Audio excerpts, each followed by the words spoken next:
Got it.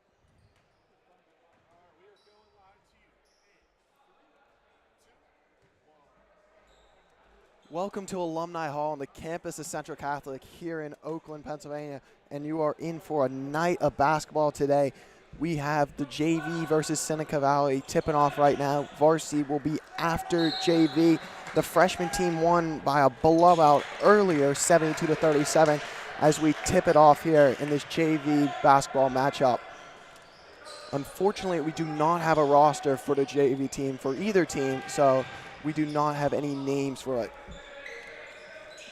As at the top of the key for Central, step back, wide open, can't hit it, and it's going to be come down and rebound there by Seneca Valley after a great fight there for the ball, and they're going to push it up the court.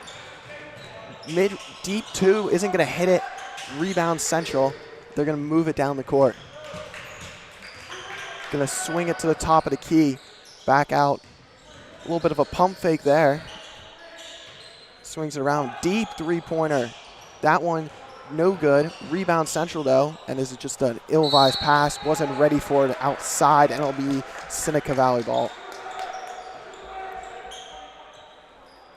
And this JV team comes in 6-0 on the year. JV has yet to lose a game, which is very impressive. Of course, they are the junior varsity, but they play at such a high level for being just JV. As Seneca Valley going to work it down low, as it's a perfect pass, but it's going to be, they're going to call it a foul, and he'll go to the line for 2 free throws. And that's the first foul of the game.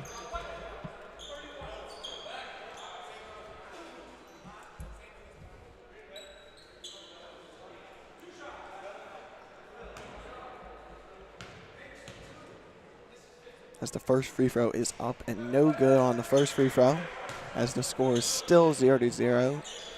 No baskets within the first minute.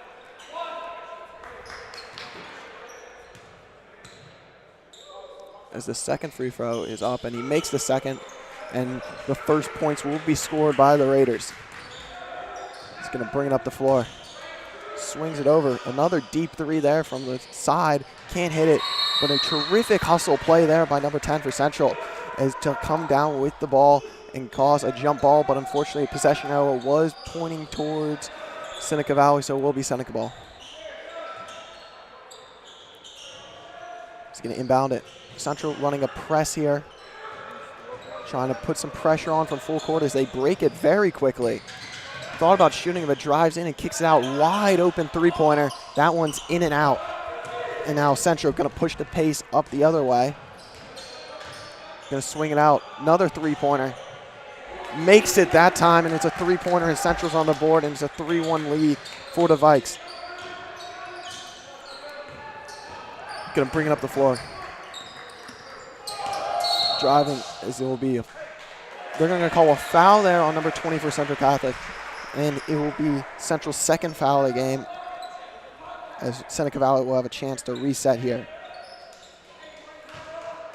He's going to inbound it right in front of the Central bench.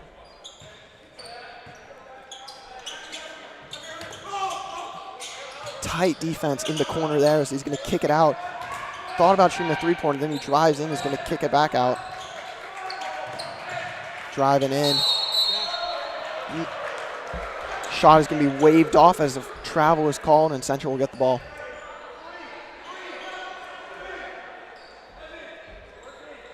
Is now Central going to bring the ball up with just over 2 minutes here in this first quarter. 3-1 is our score. Central has taken a lot of threes, have only made one today. There's another three-pointer. That one's good from the far corner. It's a 6-1 now our score. Going to swing it around. Going to go down low. That one's going to be tipped away, and Central's going to move away with it. Big fight for it on the ground. There'll finally be a foul called there on Central, as Seneca will have possession.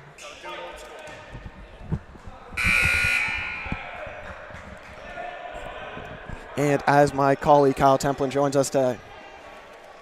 How was your drive in? Oh, it was good. It was good. How's it going, Ryan? I'm doing well, thank you. Mr. DeRubis will be here shortly, so. 6-1 here. A lot of three-pointers for Central in this JV game. I see that. All right. Going to throw it down low. That one's going to be tipped, but it's going to be called a foul before.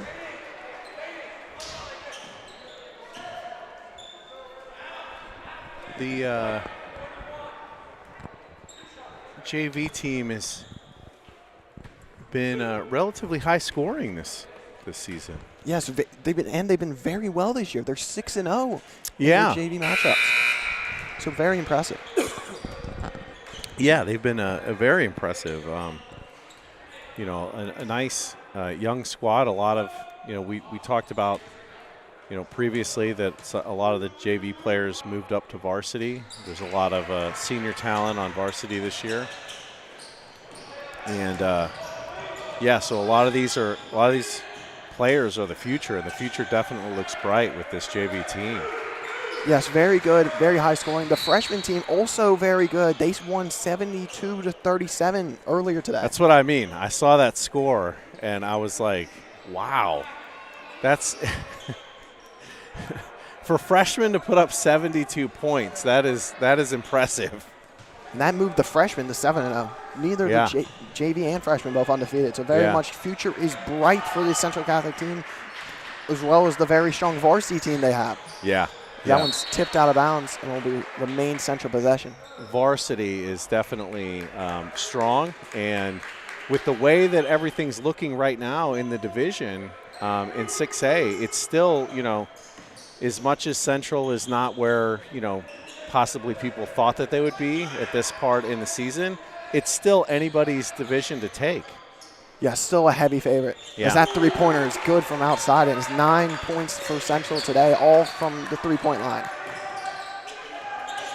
Yeah, I think if the varsity team can get themselves in a rhythm and find themselves, you know, on a hot streak, I think they very easily could make a good run in the division and take over. Yeah, Central varsity team is 4-4 on the year. Not really the starter they were looking for. They lost most of their games in out-of-state tournaments they played. Yes. So not the greatest start, but sort of one in coming back into league play here. It was very much still anyone's game. They're like Alabama football. You can't count them out even after a loss. You can't. And not only that, I've noticed that other teams in the division like North Allegheny, Fox Chapel have also played more games. So their records do look more impressive right now compared to Central's. But, again, they've also played more games on the schedule than Central have. So that's a floater there, and that gets it to go. And now it's 13-9 Central lead here in this first quarter of the JV game. Seneca's going to push it up the floor, kicks it over, back over. It's going to be a foul call on the floor, and a fifth foul early here for Central. So definitely something to keep a lookout for this JV team to see if they can stay out of foul trouble. Yeah.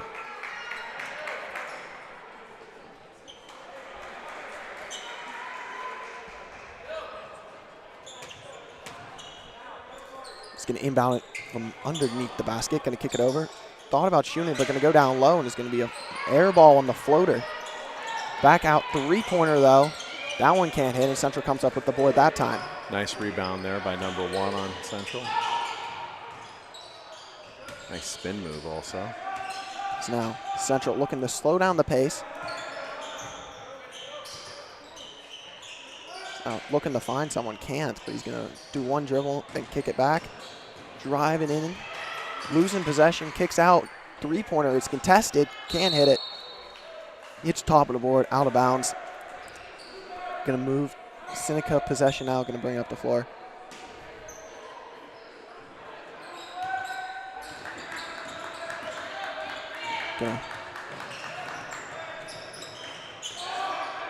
Sort of having trouble corralling that pass, and it's going to be an ill-advised pass. Just going to be taken away. Terrific steal. Yeah, he saw that pass. It was definitely telegraphed. Long three. No good on that one. He's going to swing it over. Driving in. Going to pump fake on that one. Not going to take it. Going to kick it out. And Seneca looking to slow down the pace now, but I don't think it's them wanting to slow down. I think it's just Central's great defense forcing them to slow down. Yeah, I mean, the freshmen are really good here on transitional defense, and they're really good at being ball aware. They're going to bring up the floor.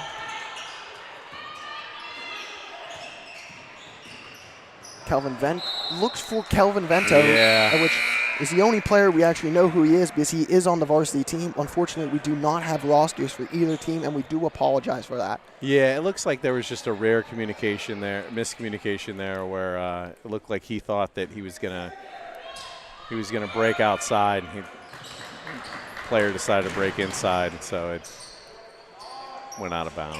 Oh, nice three-pointer there. And now Seneca going to take their first lead since when it was 1-0. They're back up 1 point again here. Foul's going to be on the floor. And with 47 seconds to go here in this first quarter, Central will inbound it at the baseline.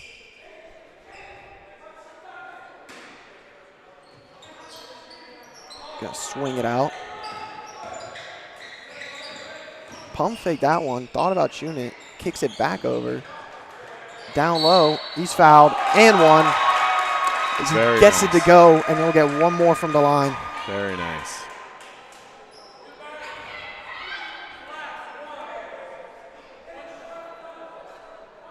Let's see if he can capitalize on the +1.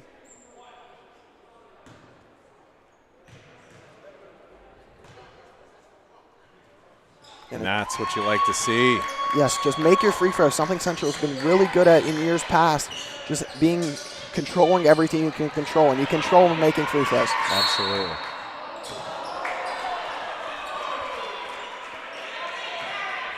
It'll be another foul in Central. That's going to be their 6th foul today. Yeah. Just in this first quarter. Yeah, you don't like to see that in the first quarter, creeping up there on 6. When you run a press, you're going to get fouls every once in a while, but you sort of just need to take a deep breath, slow down, try to not to commit any fouls, and just slow down. Because 6 fouls is a lot of fouls for the first quarter. Yeah, that's definitely a lot of fouls for the first quarter. Even like you said, even when you're running a press, that's still a lot. As a Euro step gets that to go, and he's going to 16 seconds to go. We'll be tied here at 16. Swings it over. Central looks like they're going to try to hold for last shot, but they're going to give him that one. Can't hit it. Is now Seneca going to get the last shot opportunity here from half court. Makes it. Oh, wow. What a shot from half court. Two guys on him. And it is going to count, I think, is what he's saying. So, yeah. As Seneca will go into the break 19-16, leading the Central Catholic Vikings, as we'll be back right after this break.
There's a bond among Central people that extends far beyond the 4 years that you spend at this wonderful institution. Should I start with a necktie? That necktie sends a message to a young person who may be immature that there's something beyond you, and this necktie is a symbol of the fact that you had better embrace that something that's bigger than you. Welcome back to Alumni Hall. I'm Ryan Meredith alongside my colleague Kyle Templin, as Central will trail after a miraculous shot to end the quarter by Seneca Valley from a half court to make a three-pointer to make the lead 3. Yeah, that was a very nice shot. You know, he knew he had the time at half court there. He set up his shot and he took it, and you know, it went in. I mean, it was a really nice shot. Sometimes you just got to send up a prayer. Yeah, yeah. I mean, he had nothing to lose. This is a floater there. Can't get it to go. He'll be fouled though. They're going to stay on the floor. Yeah, on the floor it looks like, because it was definitely during the rebound there. A little bit of yeah, confusion. he's saying that it was during a shot, but it was definitely during the rebound there. So. And now, Central going to inbound it from the baseline. And now going to go up. Going to be fouled there on the inbound. And now we're going to be tied in fouls. Yeah. Just when we were talking about Central being in foul trouble late in that first quarter. Now Seneca knotted at 6 fouls.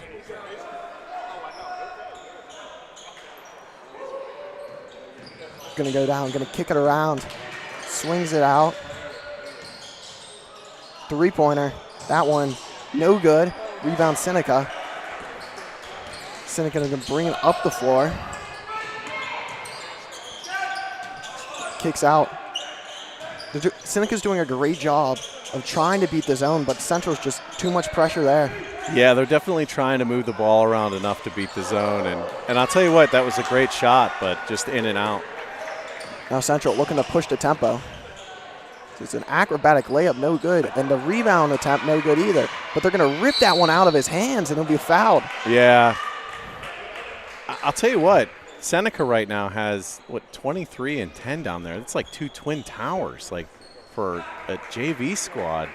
Yeah, of course, height so crucial in JV because you don't have the tall guys. And when you have got 2 tall they got guys. 3 guys down there now that I see it that are, you know, they're pretty tall kids for JV. And, of course, Central still keeping up with them in the rebound category. So Yeah. Yeah, no, that's one thing that I think Central has always been, you know, one of the things that they must practice a lot in their practices, whether it's freshman, JV, or even varsity, is offensive rebounds, and they're definitely trying to hustle on that. as they make both free throws from the line. And Central also in the bonus now with the 7th foul there being. And that's nice. And the next foul for Central will put Seneca in the bonus.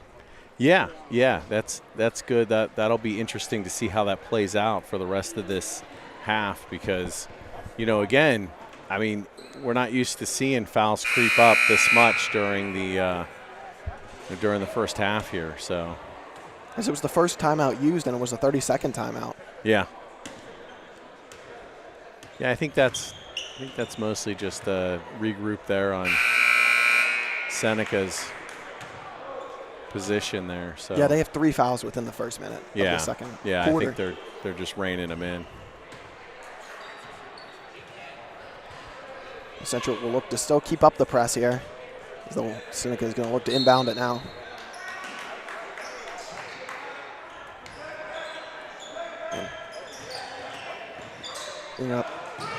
Long pass, going to hit it. Looking to find someone outside. Can't find a way into the hoop. Great job there by Central to deny the opportunity at the hoop. It's a deep 3-pointer. That one no good. Seneca comes up with the board though. It's going to be a foul called from outside, and that'll be the 7th foul for Central today.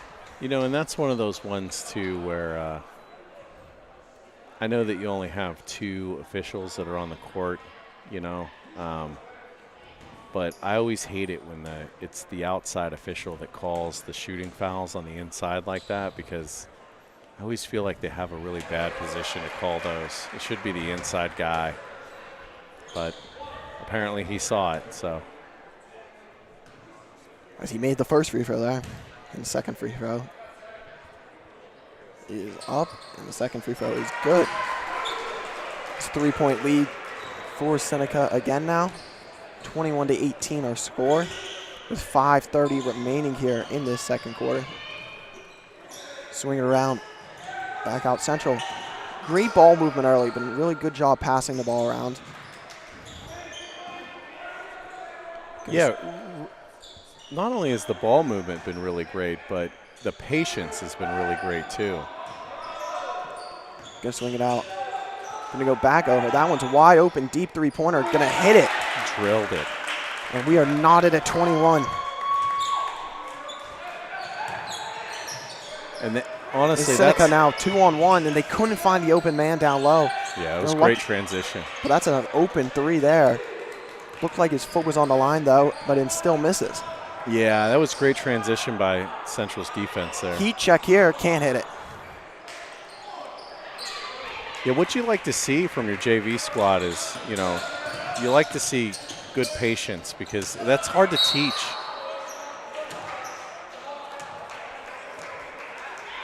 There'll be a blocking foul there called on number 21 for Central. Yeah, and there's been a few called on him. So I wonder how many he has at this point because, like I said, like it makes you wonder with the amount of fouls that are ticking up. Yeah, 8 fouls, definitely something to keep a lookout for. Still very early in this basketball game. The free throw is up, banks it off the backboard. Yeah, banks are open.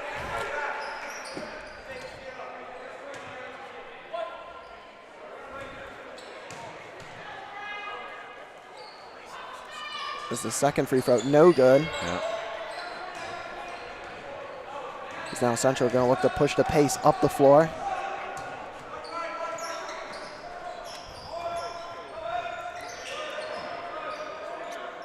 Is now driving in, lay-in, acrobatic layup, and gets it to go. That was a great pick there by number 21 in order to get that number 10 open there. This is a deep pass there. So he drives in now, and that one's swatted away. Excellent block there by 21. Just a great block. As now Central going to push the pace now on this side of the floor and going to drive in. That one's going to be tipped away. And they're going to say it went off of Central. The far outside official called it Central ball, but the inside official called it Seneca ball, and they're going to overturn that original call, and it'll be Central ball. Yeah, it looks like the outside official on that one overruled it. Yeah, I think that's the right call. I thought it was clearly off Seneca.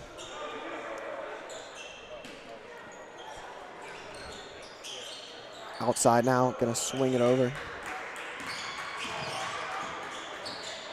Driving in, floater, can't hit it, gets his own board. Can't get that one either. Excellent hustle there by 21 to get that offensive rebound. Excellent hustle. There's all be jump ball. And Seneca does have the possession arrow, and it'll be their ball.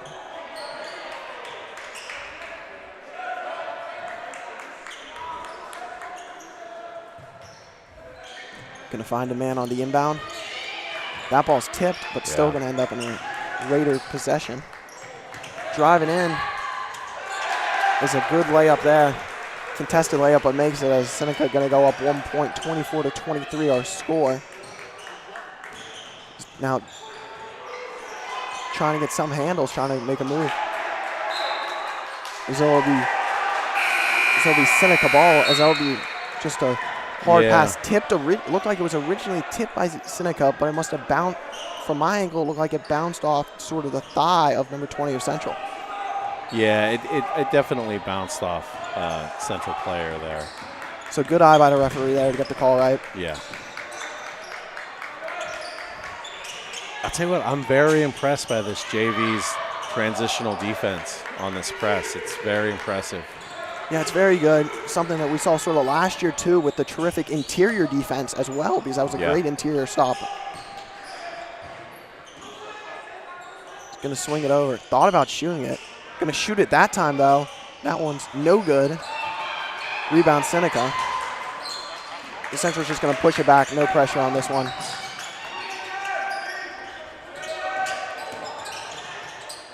The hesitation one way going to result in an open basket into the hoop, but he misses the layup. Yeah, unfortunately, if he would have given himself maybe a half a second more to shoot that ball, he probably would have had a bucket there instead of a miss. That was a great floater attempt by Central, too. It was. Getting unlucky with the bounces there. Yeah. That's a finger roll, no good. And just a swing here of missed inside shots for both teams. Good job by Central there to just slow it down, set up their play. Like I said, good job. When they need to be patient, that's what you like to see from your JV team. Yes, just play high IQ basketball. Slow it down when you need to, push it when you need it. Absolutely.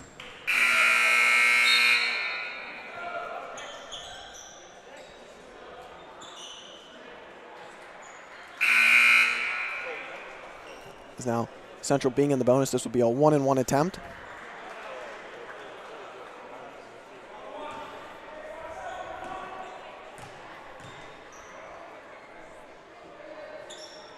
As he misses it.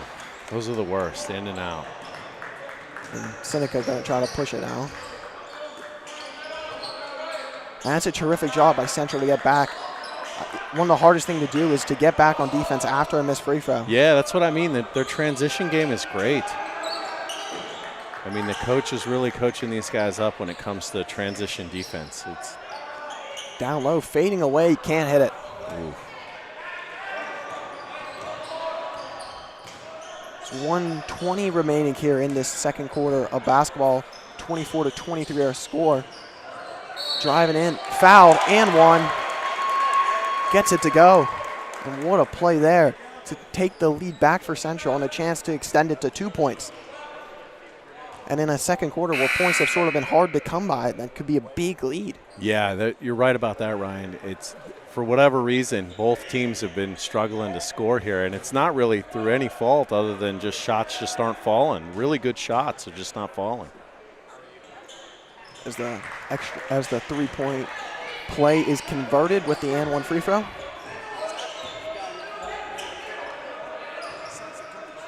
Gonna swing it up down low. Ooh. I'll tell you what, if number 10 would have planted his feet on that, I think he would have gotten that charge. Yeah, it looked like he lowered his shoulder there. Yeah. Would not be surprised if 35 played football. Yeah. yeah. Thought about shooting it, but will not. We're going to shoot it on that time. Just hits the back of the rim and doesn't go in.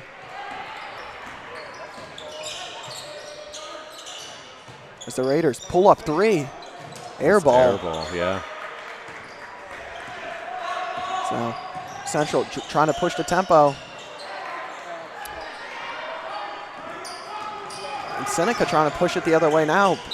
But great hustle to come down by number 10. Yeah. Just poke the ball away, let your guys get reset in that transition. Yeah, excellent hustle there to break up that play. Excellent hustle. That's what you like to see late in a game like this. It's going down low. He's going to be fouled. He'll go to the line. 2 free throws. And both teams now knotted at 9 fouls. So 18 total fouls. Not letting a lot slide. Yeah, no. No, I mean, and I'll say that the refs are calling it pretty evenly, right? I mean, you can't complain. And to also the refs' defense, most of these fouls have been pretty obvious. Oh yeah, totally. Yeah, there's no ticky-tacky calls here tonight. That one's good.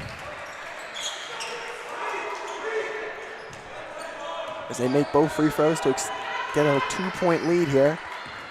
Central, from the looks of it, going to look to slow it down, but no, going to drive it in. Going to miss that one, and now this could be costly. It could be a 2-point swing here. 3 seconds, 2 seconds.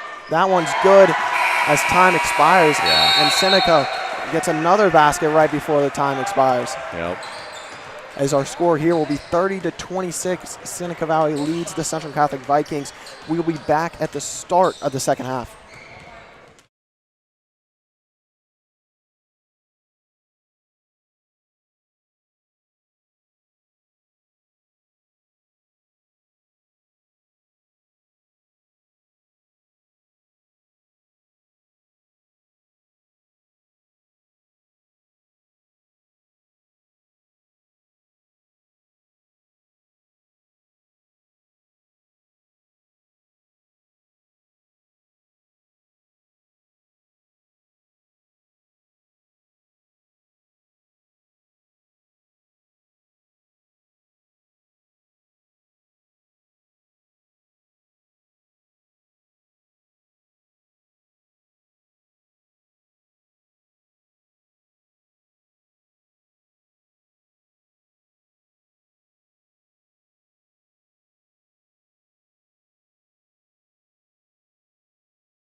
Welcome back to Alumni Hall. I'm Ryan Meredith alongside Kyle Templin. After some technical difficulties, we are back for the start of this second half.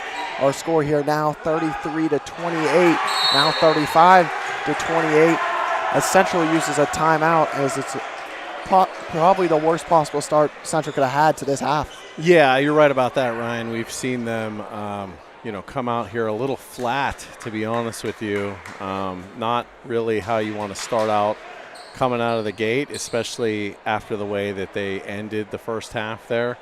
So, good call there by the coach to take a 30-second timeout, regroup, and hopefully get the team fired up a little bit and get out here and get back to whatever the game plan was discussed there during the half. Yeah, you're only down 8, so not impossible. You're 6-0 on the year. You've yet to lose. A lot of confidence still, so maybe you just need a sort of bit of a humbling experience being down some. I don't know how much they've trailed this year. Being 8-0, they haven't trailed much when I've seen them. So maybe they just need this to pick them up. Well, and especially with the fact that we've mentioned this, that this team can score. So being down by 8, that shouldn't be a problem for them. Yeah, we've seen them throw up large numbers last year. Yeah. In and out on that one. So good shot placement, just not getting it to go their way on that one. They kick it down low. It's going to be taken nice away. Steal. 3-on-2 now for Central. They're going to pull up 3 in transition. That Bang! Excellent job there by number 20. Took his time, knew he had the time, and great hustle there by 21 to break up that pass. And just, again, you've said it all day, the transition defense has been phenomenal. Yeah, that's hard to teach, honestly. You got to have hustle in order to do that, and these guys have a lot of hustle. So now that one's going to be tipped away. It's going to be off of Seneca Valley as it's tipped into his hands, but then the Seneca player can't keep control, kicks out of bounds, Central ball. Yeah, and the momentum's starting to shift. Central came out a little bit flat, but now they managed to shift the momentum a little bit here. Let's see if they can capitalize on it. It's now going to be a screen. Going to kick it out again from deep. Can't hit it, but great job to get the rebound, and it's good. And just like that, it's a 2-point lead. Yeah, absolutely. That was great hustle there by number 31 to break inside and grab that offensive rebound. And 21 again, breaking up that play. Just phenomenal defending here by Central. Yeah, and that's really what's gotten them back in the game. It's not so much the offense that's gotten them back in the game. I mean, obviously that helps, but it's the defense that really swung the momentum here. It's going to be a high pass and going to end up in Seneca's hands. They went for the double. They're going to go back for the double. But now Seneca, awkward pass there. Kind of looked like he was shooting it. It's going to be fouled down low. Yeah, I couldn't tell if the Central player got a hand on that or if he was just flustered in the middle of trying to pass it. But that is the first foul to second half, and I would say after how that first half went, 3 minutes without a foul was very impressive. Yeah, I would think so too.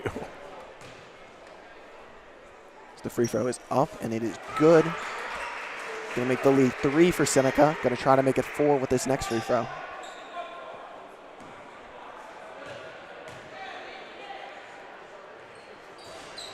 As it hit basically every part of the rim and goes in. Yeah. Now Central going to bring it up the floor. Going to try to set a play up here from the looks of it.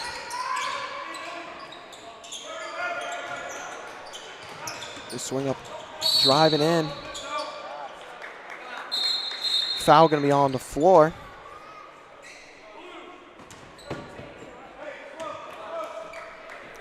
This would be a reaching foul.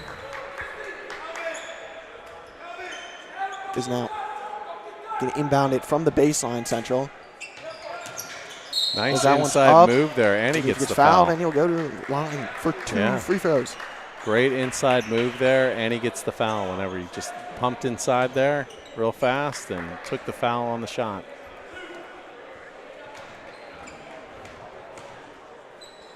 Now the free throw is up, and it is good. Cuts the lead to 3.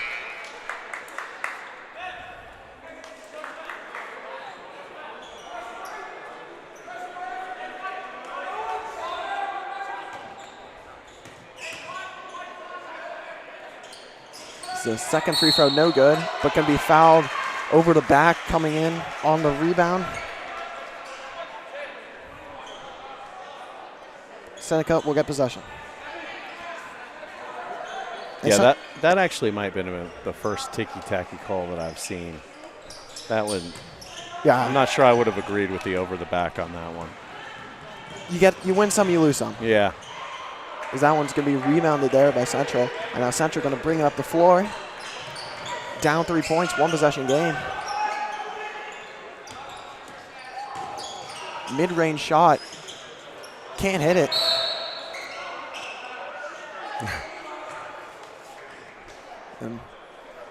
I'm wondering what the foul is here. It was definitely over the back. That one's over the back. Yeah, that was blatant. But it looked like 14 for Seneca Valley. Thought the foul was on him. Yeah, I mean, that's the way it looked. But when he turned around and looked, I think he was more or less saying, like, are you going to call that or what? But, yeah, it was, 21, I think he was like, I'll show you over the back. That was like textbook over the back. And that's his third foul of the game, too. Yeah. That one's floater. Can't get it to go. Now Seneca going to bring it up the floor. Driving in. Just a wide open layup, and it's a terrific pass there to get to the wide open layup. Seneca back up 5. 2 minutes and 50 seconds remaining here in this third quarter. Three-pointer, bang, gets that one to go, cuts the lead to 2. Yeah. Yeah, excellent clutch shot there by number 10.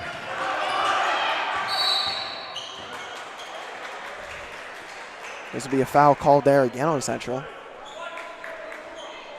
It looks like we might have jinxed it by saying no fouls through the first 3 minutes. In the last minute and 30 seconds, there's been 6 total fouls. 4 on Central.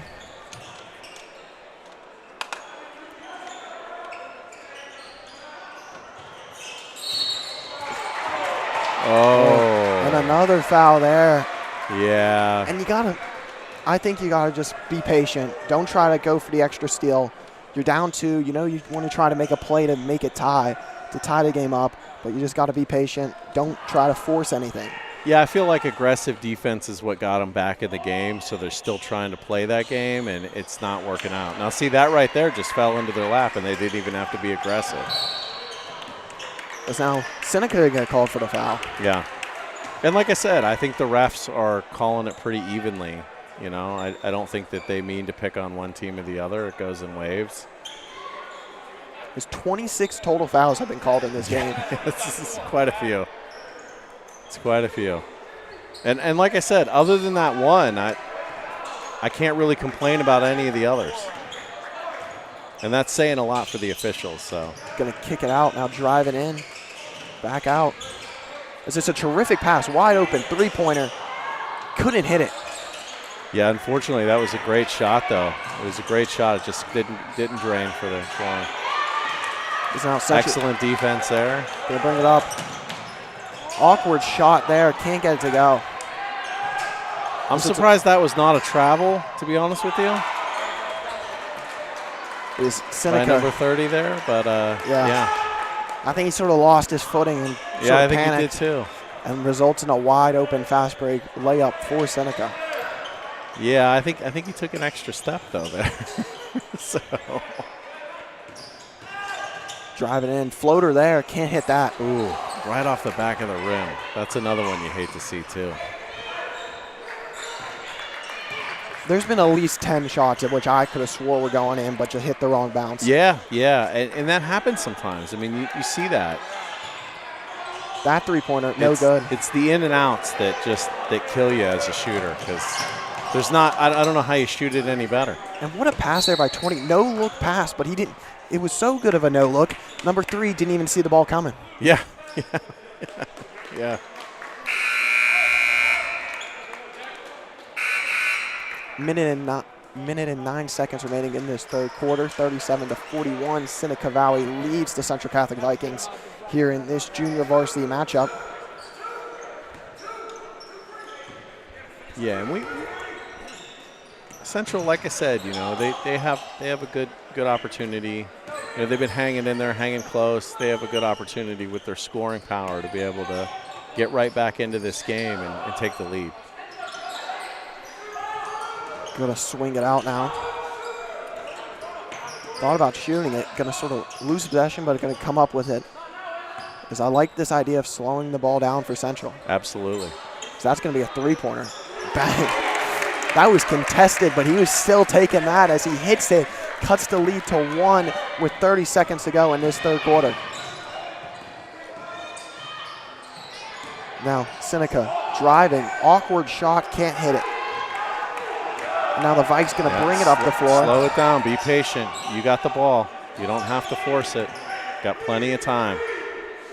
And I would honestly like to see them hold for last shot. Yeah, that's what I mean. Worst There's case no scenario, reason to push it. Worst case scenario, you go in. 2-1. That one's up. Ooh. Hit everything but the rim. Yeah. And that will be 40-41. Seneca Valley leads by 1 going into this fourth quarter, and we'll be back for the start of the fourth quarter.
And welcome back to Alumni Hall.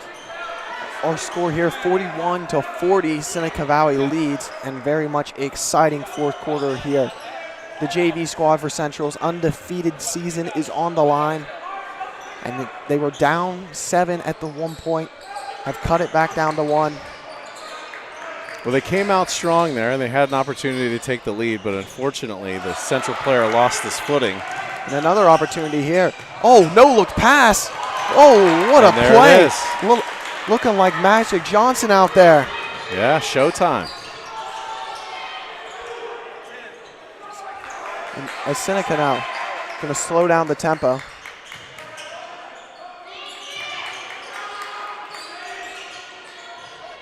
Is that hook shot no good? And now Central going to bring it up the floor. This is their first lead of the second half. Yeah, and, this is going to see, like I said, with their scoring, the way that they're able to score, it wasn't going to be hard for them to get back in the game. It's just a matter of now they have to keep Seneca Valley, in the rear view. And that's going to be tough because the Seneca Valley team is tenacious. Yeah, you just got to hunker down and put your foot on the gas as that one's good. Yeah. Yeah, this Seneca Valley team is not going away. Gonna kick it over. Cross-court pass, hits it, and now Seneca's still gonna try to slow it down.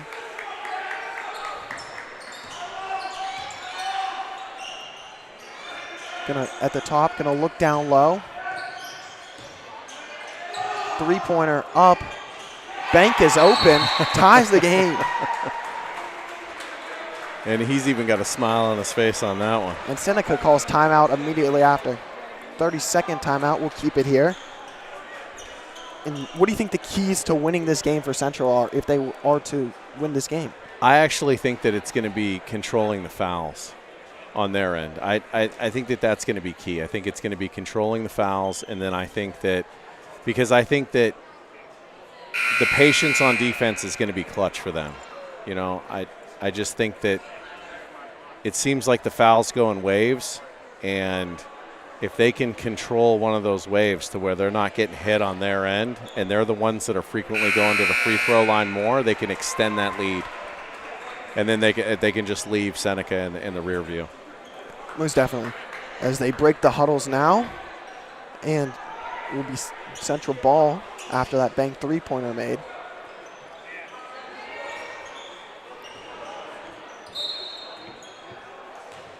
He's going to kick it back to inbound man on the inbound. Going to bring it up. Going to swing it over. Going to try to find a hole. Going to look down low, and another terrific pass. And it's an and one again. And Central chance to make it a three-point lead again. And number 30 seemed shocked that he got hit with that foul on that one, but it was pretty clear that he made contact when 21 came through the paint.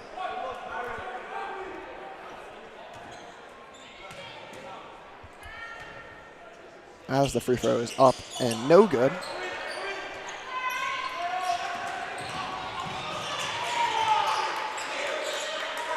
Going to swing it across court, going to catch it, and can't get the layup to go. Central lucks out there. In transition, Euro step, can't hit it. But going to end up with possession. Great job there by Central.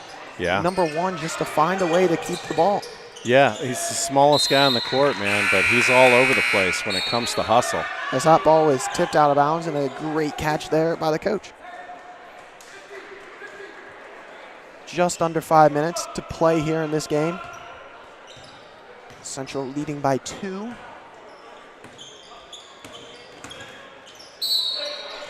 It's going to be a travel called. Yeah, that's a pretty easy one to call there.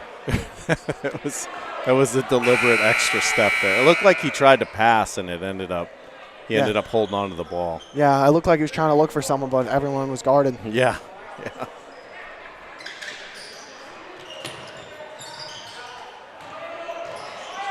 Seneca trying to break the press, and will. In the corner, going to go down low. Hands up defense as it's no good, and rebound Central. Great box out there by 21 just to get his feet set and box out to defense. Yeah, he's been doing a great job all game with the rebounds and the inside work on his shots. Be a screen, drive it in, floater, can't get it to go, rebound Central. That one's up, no good, but it's going to be off of Seneca. They're going to say it was, I look like a block from here. It's a brief break here to tie shoe.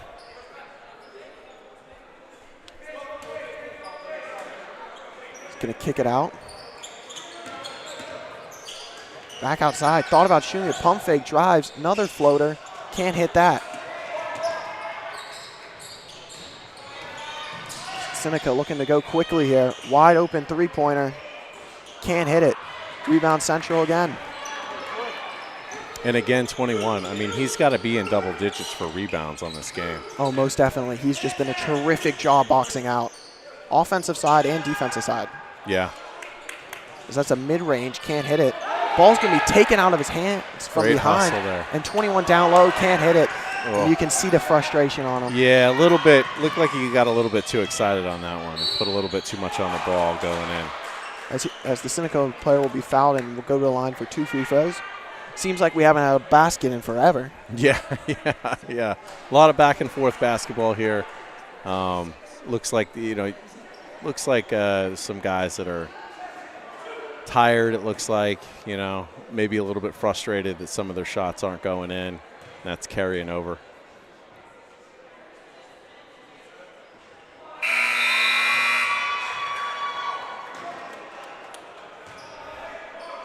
This 20 is going to check back in for Central. Yeah, it looks like number 3. He might have pulled something whenever he fell on that foul back there.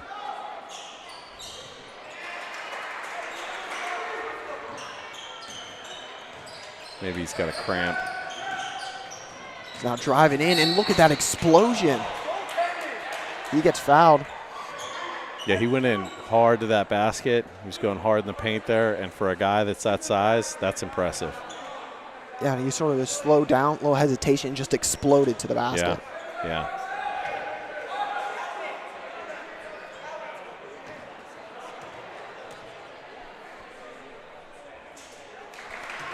That first free throw is good. And with that Seneca foul, Central is in the bonus now. Second free throw is no good.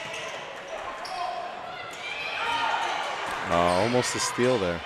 Almost a great play, but Seneca now with the possession. That one's tipped away and will be stolen there, Central.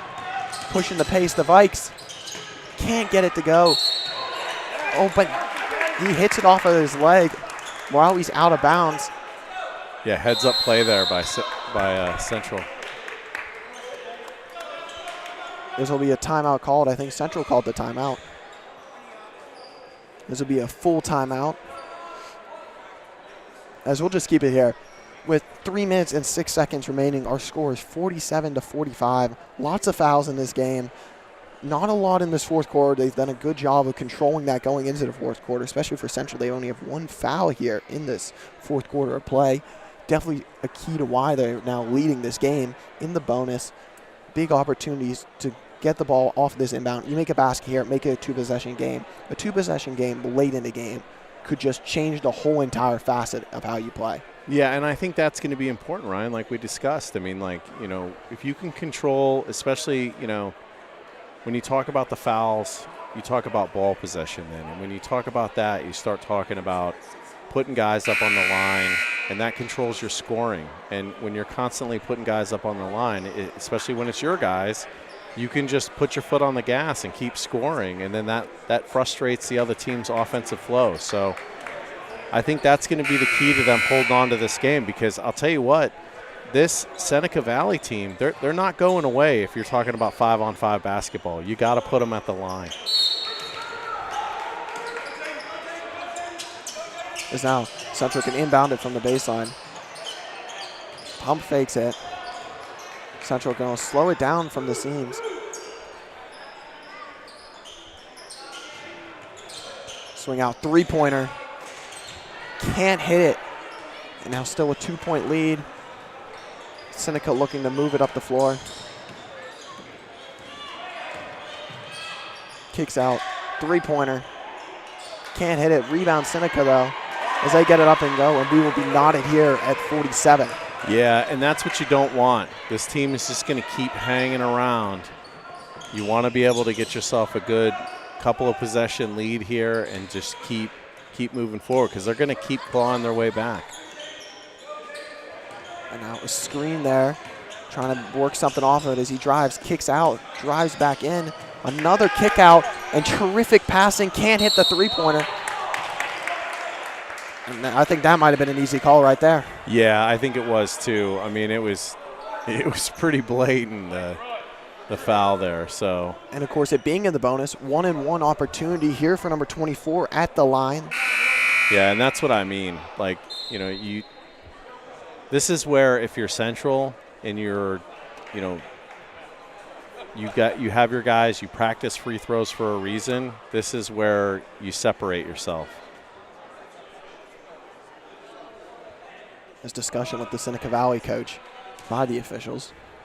Yeah, I mean, I'm sure he's upset about that call, but it was pretty blatant on this end.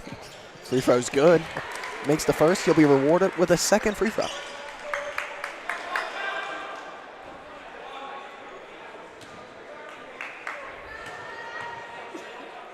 Two bounces, spin of the ball, free throw's good, and they go up 2 points.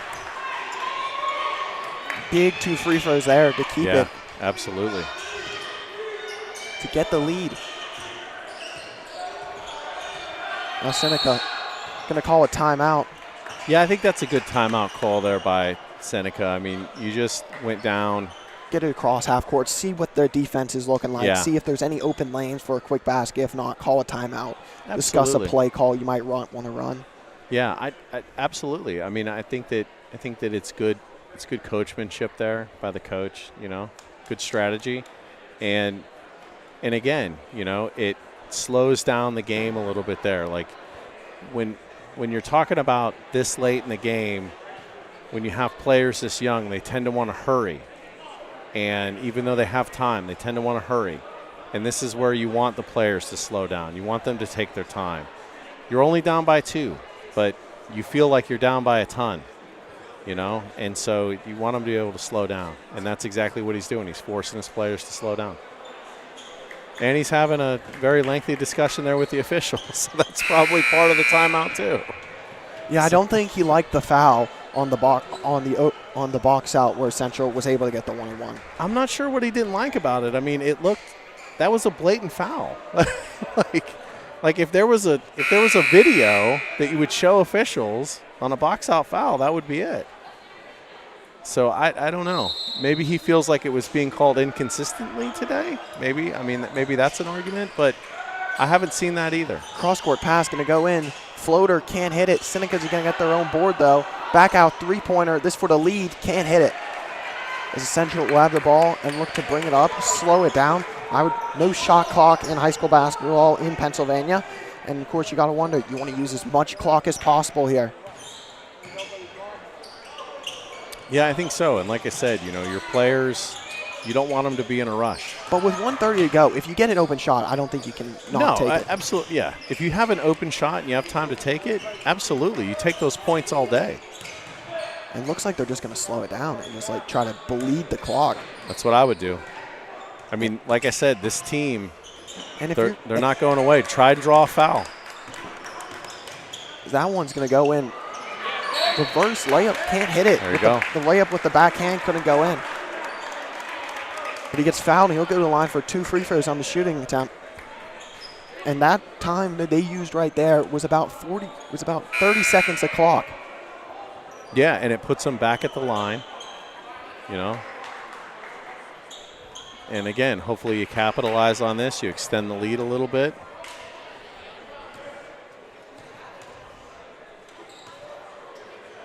First free throw's up. As it was 1-1, my apologies. And he'll get a second free throw attempt.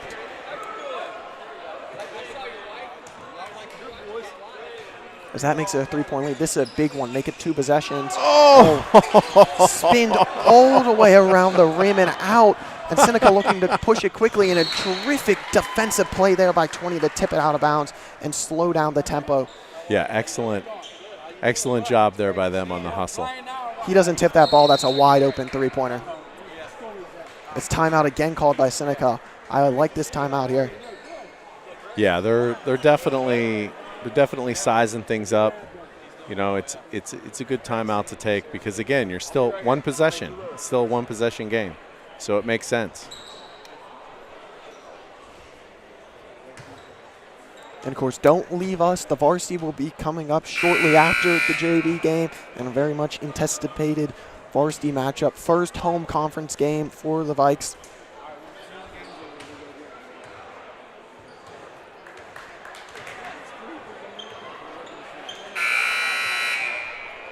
So now they'll break the huddle.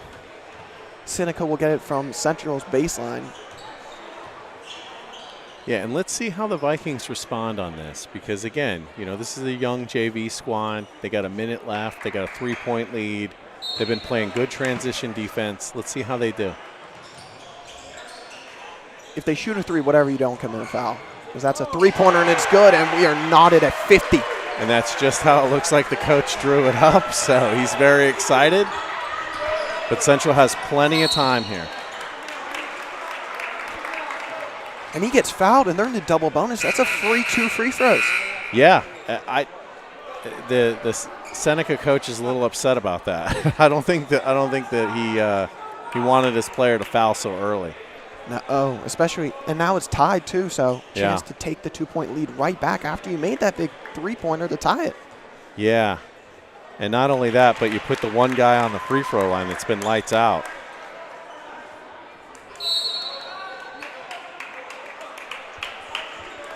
And it looks like another timeout there called. Of course, there was no timeouts used in the third. There was only one used in the third quarter, excuse me.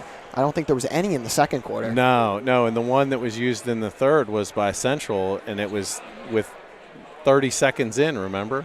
Yeah, so definitely they still got all their timeouts. Yeah. Yeah, and I think what's important is like I said, like, you know, you get players this young and you want them to make sure that they maintain their composure this late in the game whenever there's this much pressure on. You got a 1-point game. But you want to remind them that whether it's 1 point or 3 points, it's still just a one-possession game. And you have plenty of time on the clock. You have possession. You know, right now you got a guy going to the free throw line. He can put you up by 2. It's still only one possession, though. And then defense is really what kind of kept you in this game. It shifted the momentum in your favor. Defense is going to be what saves you here in the end. So always comes back to the old saying, defense wins championships. It does. And I'll tell you what, this Central Catholic defense all game has been really good. And in the clutch here, this is what's going to determine whether or not they win this game. The second free throw is good. And that's a big free throw to make it a one-possession game. Absolutely. 45 seconds remaining. Seneca working with it. Driving in. Free throw, good. Now we are tied at 52. That was a really acrobatic layup by the Seneca player. It was. It was an excellent shot by him. I mean, he was going in. It was all or nothing on that, and he took the all, and it paid off. Central not looking to slow it down. And that one's going to be up. Can't hit it on the floor. He's fouled. And now with 15 seconds to go, he'll have 2 free throws. Yeah. And there was some players there that were complaining, but as it sort of, from my angle, it looked like the 2 Seneca players ran into each other and they fell over and fell on top of the Central player. Yeah, and unfortunately, like, look, I get it that, you know, in the game, I know number 10 is upset that he's getting called for that foul because it may not have been his fault, but sometimes that's what happens in basketball. Sometimes incidental contact is still a foul, and that's what happened.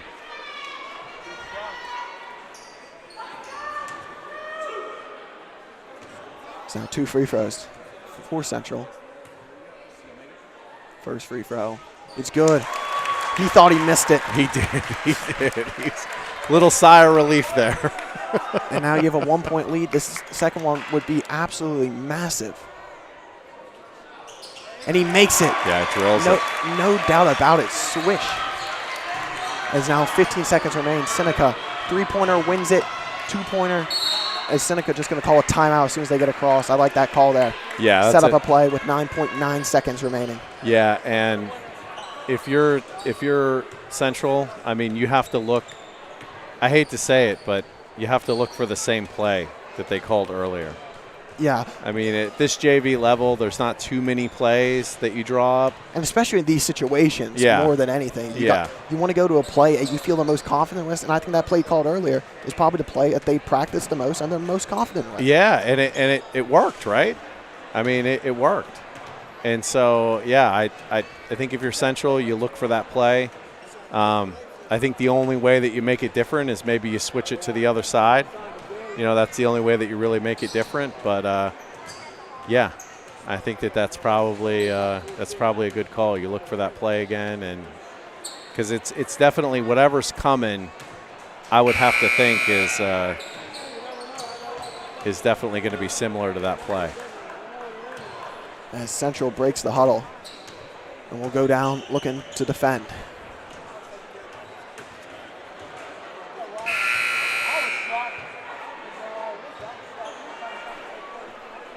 Seneca now breaks their huddle. They'll inbound it right in front of their own bench. And if you're Central, you got to make sure not to foul. That's a key right now. Yeah.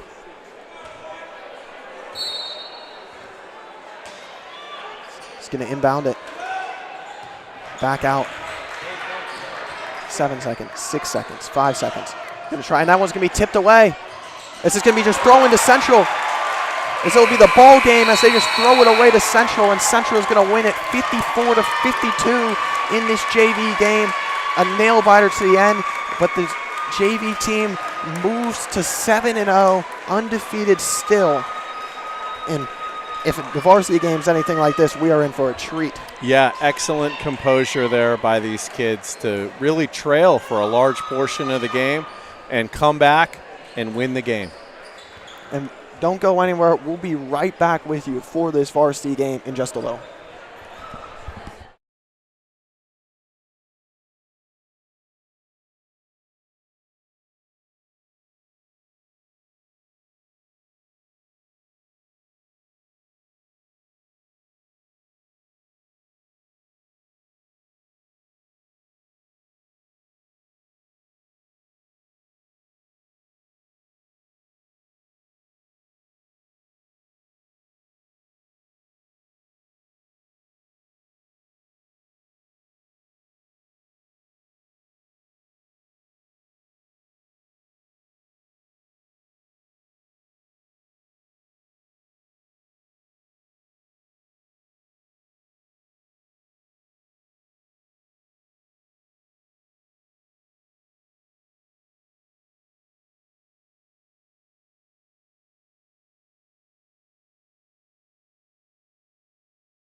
Good evening, everyone, and welcome to Oakland Central Catholic High School. Tonight, the Vikes take on the visiting Raiders of Seneca Valley. I'm Rick DeRubis alongside Ryan and Kyle, and we are going to do it upright tonight, of course, in the hearts and thoughts and prayers of really the entire nation, but certainly right here at Central Catholic.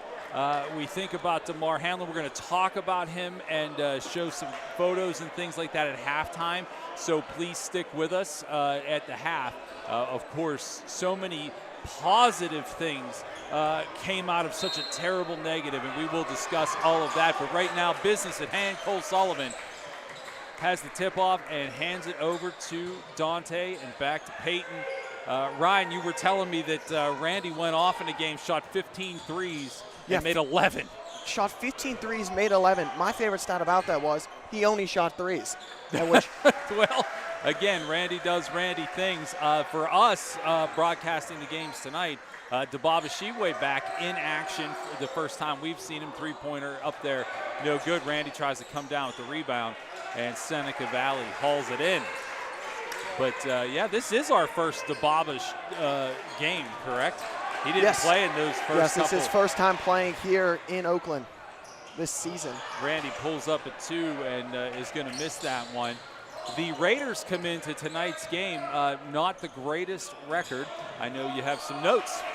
3-6 coming in for Seneca Valley. They went 9-13 last year. Seems like they're on the same track this year. Their last game, they lost 53-49 versus Butler, so not ideal for them. They're a very okay basketball team. They have been for the last couple of years. Haven't been great. Nothing really to write home about. What I see from them right now, as Dante tried to make that steal, and the pass was beautiful right over the head of Peyton Wayner. First two on the board for the Raiders. I was going to mention the guy who actually scored that one, Aiden Lysick. He is a big kid, listed at 6'3", guys. I think they undercut him on that one. He was attempting a few times. I watched as a three-pointer goes up, no good. Grab their rebound by the Raiders, and right now those Raiders look pretty sharp as far as what they're doing. Peyton able to not knock that ball out of bounds and save it, and it's back up the floor. Seneca, great job playing in transition so far. They've really pushed the tempo, played into what looks like to be their style again. Yeah, I mean, they appear to be athletic, that's for sure. Kyle, you want to jump in? I was just going to say, I'll tell you what, Seneca might be, a below 500 team. They might be playing that way from last year to this year, but if their JV team is anything, of their future, they got 3 guys on that team that are towers right now, and if they hit another growth spurt, they got some very bright future ahead of them. They do. I mean, just who's out on the floor now? Their starters certainly have size. Picking up that first foul of the game is number 5, Luke Lawson, the game's first, team's first. Also, quick congratulations to the guy who has the ball right now, Peyton Wayner, and also Cole Sullivan. I saw, was it WPXI? The finalist for Player of the Year in 6A football. Very high achievements for the multi-sport athletes. Yes. Yeah, I mean, and those guys are just beasts on whether it's turf, grass, court. You put them where you put them, but you can't beat their athleticism. We're very lucky to have them here at Central. Three-pointer put up, missed. Nice rebound, followed a shot, and looking for somewhere to go with it. That was, again, Cole Sullivan, the topic of conversation there, just kind of ripping that ball out of hands. Peyton goes the other way with it. He can't make it, and for as much as we've talked about the athleticism of both teams, we've melted more than 3 minutes off of this clock, and it's 2-0 visitors. Yeah, can't buy a bucket right now for Central. Just can't make anything.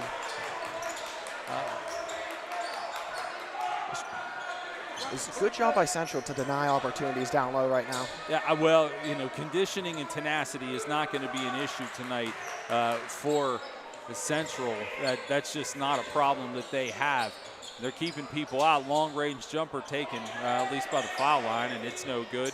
Dante's there with the rebound and also on the horse. Is he going to carry it all the way? He sure is. Spin move, gets it to go. And you can't teach that. Wow. And we are halfway through, knotted up at 2. And that's what makes him one of the best players in the WPL right there. Just the ability to create plays, create scoring opportunities. That spin move right there, just very impressive. Well, I mean, we're 85% away of the court from that, and we watched it all the way. I don't think anybody in this building didn't think he was going to take it, and there was just nothing that defensively could do about it. It was unbelievable. Yeah, no, there was no way to defend that spin move. That was ankle breaking. Yeah. I mean, it nearly clipped my ankle, and I'm sitting in the bleachers. That was unbelievable. So it'll be 2 free throws here for the Raiders. Again, number 15, Tyler Pepin at the line. He's been very active in this game. Certainly not one. He might actually be the smallest player on the court for the visiting Raiders, but he has certainly been active so far in this first 4.5 minutes. And heading up the floor is your field general, Peyton Wayner. He's going to dish it off to DePanty. Back down to Peyton along the baseline. He and Dante play catch with it. Peyton's going to pull up for 2. And just a great mid-range right there. Peyton loves a good mid-range shot. Yeah, I mean, that's it. Where you know, Randy loves the three-pointer. Peyton feels very comfortable in that zone, and more often than not does something good with it. It's like a check down in football for him. Sure, I mean, you have to have those, and they can be quite effective. Nice play on the baseline there by DeBaba to get the ball off of a Raiders player, so it stays or goes back to, I should say, the Vikes. Student section very lively as usual. The Fleet, Kyle. It's the Fleet. Yes, the Fleet, very lively. They have a sign. I saw. It took them a while there to put it up. Well, a couple of times at this point it said "Tahi Fleet." Yes. But there's another one put up, Dante DePanty for 2 more. But it is an animated section tonight, and I'm gonna bet, Ryan, that they are dressed in Buffalo Bills colors. Yes, Buffalo Bills themes for DeMar Hamlin. Thoughts and prayers go out to him and his family. Absolutely. We do know the news today on DeMar, even better than yesterday. He was able to communicate with his teammates via FaceTime, and neurologically, they are saying that he has not been affected. So well, that's beautiful news. That's huge considering the amount of time he was on event.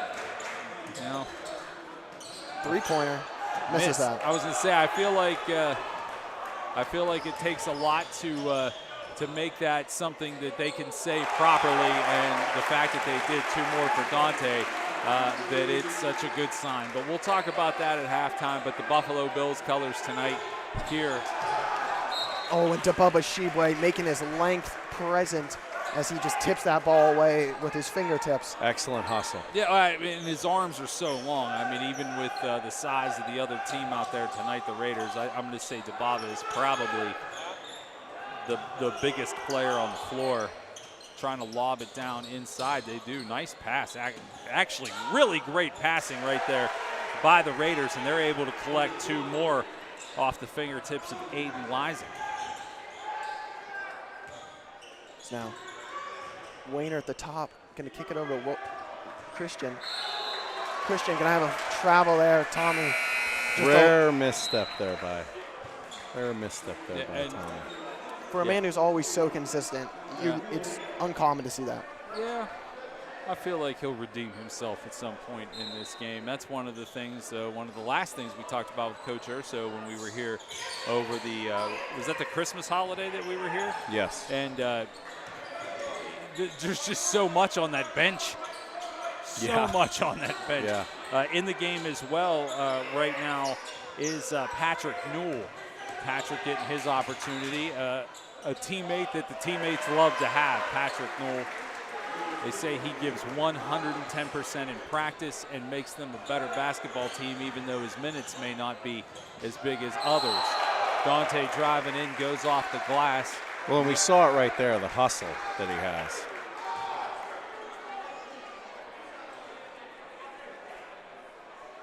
Dante, 2 free throws, chance to make it 8 points on the day for him. Yeah, for the cold start, he is certainly heating up, especially if he puts these 2 down. Nope, first one's going to be a miss. Checking into the game is number 15, sophomore Bradley Gomper's going to get his opportunity in here. We watched Bradley play some basketball last year. Yeah, they do. They love Gompers in the fleet. But we watched him play some JV ball last year, and he certainly was able to dominate in that division.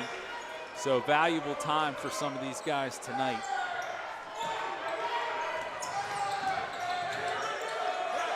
Seneca looking for an outlet.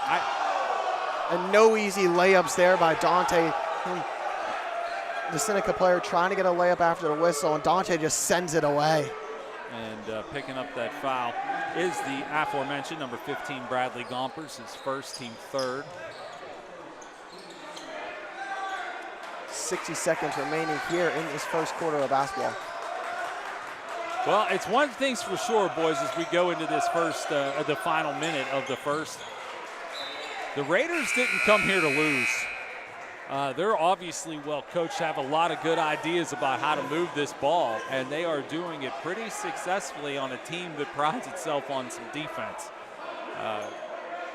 Don't let the 3 and 6 fool you. The Raiders are not here to give the Vikes an easy W. 45 seconds left to go here in the first. And I would imagine the Raiders are going to be fairly content to take their time unless they can get a good shot. Right now that is not possible. Dante kicks him back out. And we are at 30. Is now trying to drive in there, and Pat Newell just denying it. Yeah, Patrick Newell certainly did deny it. Nice job. Everything fell for Luke Lawson except for the actual basket. Gompers is wide open as he drives in, though. He's going to, beautiful pass by Gompers down inside to the senior 22, Patrick Newell. Off the glass, no good. 2 seconds left. Dante going to kick it half. It had a chance. It did. It was heaved, and 11-8 is how we find ourselves at the end of one. We'll be right back with the second quarter.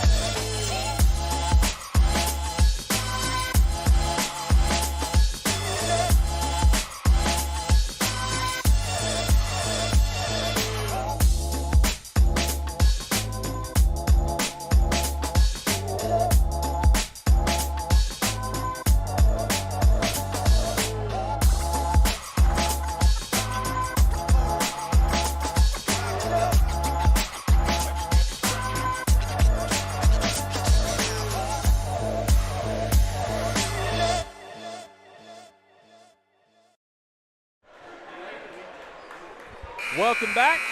We are ready for the second period. 11-8 is the score. Dante in the first couple minutes of that first quarter wasn't doing much, but came on for 7 points. He got on a little bit of a hot streak. Ryan, am I incorrect, or are there only 9 points up on the? Okay, there we go. Now there are 11. I was looking at the. Sometimes they actually will have the full screen for us on the on the scoreboard, and there was only a total of 9, even though it said 11. But we are correct at 11. And Bradley Gompers, instant impact. It seems like anytime he's on the floor, he tips that one away. Yeah, nice pass from Gompers down to Pat Newell for those last 2 points of the first. And then another defensive play right there. You've got Wayner, Christian, Gompers, DePanty, and Newell on the floor for your Vikes.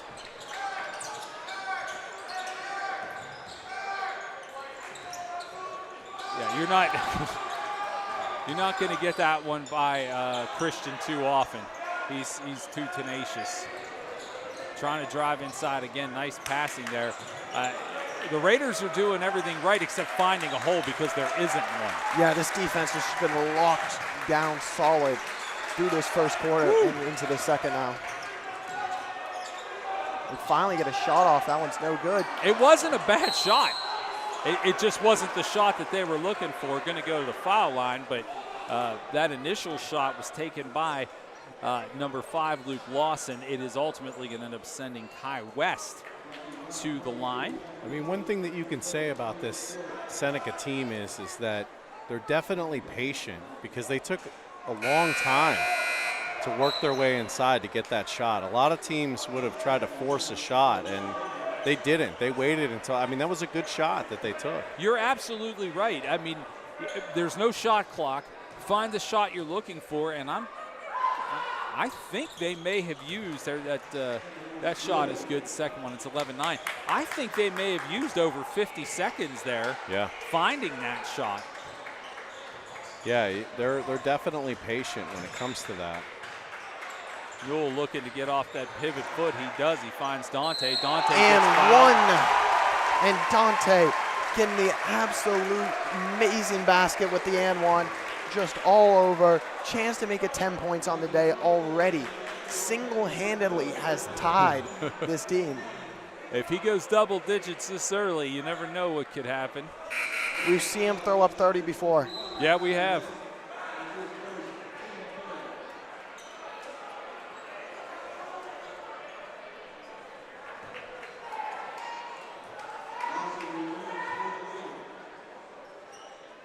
And he will hit those double digits this early, 14-9. 10 of those belong to Dante. He's trying to break the press, and it's a struggle here for Seneca as they finally do with a high pass. They do. I was going to say, I don't think 0 is the one that you're looking for out on the perimeter, but they do. Again, not to overly praise the team, but they looked exactly where they were wanting to get that shot. They found a very rare opening to get the ball down low, and they make it count. Wayner can't hit it. And here comes Seneca with another opportunity. Big home run type pass. Nice job not to let it go out of bounds. There was a little bit of a stutter step there down low. That goes to Lysick off the glass. No good. He gets his own rebound and collects 14-13. And Lysick has, I'm sorry, Jake Mason, well, no, Lysick has 6 of those 13 points. Dante, pull up, jumper, no good.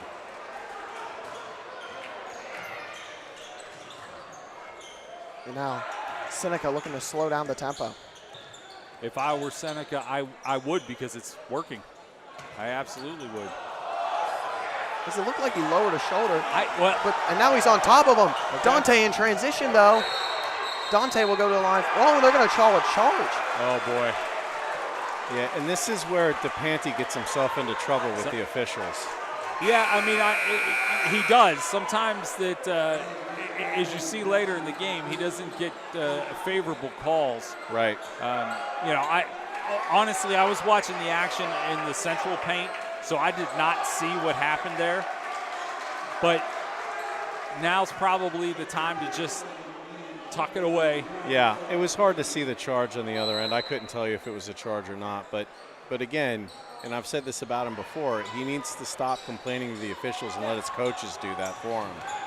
Well, I get that he's an animated guy, but yeah, I mean your passion comes through, but you're locked into a pretty tight game. Yeah. And it coming in at 4-4. Down low, Lysick off the glass and good. And that is a lead for Seneca Valley, 15-14. I think if you told Seneca that 5 minutes into the second quarter that they would have a 1-point lead, they would be very pleased to hear it. Yeah, and just a little bit of a run there by Seneca, a 6-0 run, and sort of Central's kind of caught, sort of confused from their faces, it looks like. Well, again, it's Seneca is playing the basketball that they know how to play, it looks like, and that's patient basketball, getting it inside the paint. They have the big bodies to play inside, and they're using it. I mean, that Lysak guy is a beast inside the paint. I mean, he's going hard in the paint, and he's pushing the Vikings around. I mean, it's clear. I mean, we've seen it. And unfortunately, the Vikings, I think, are hoping to get calls on those, and they're not. Well, the momentum at the moment, Ryan said 6-0 run, certainly on the side of the Raiders. And let's see who's on the floor.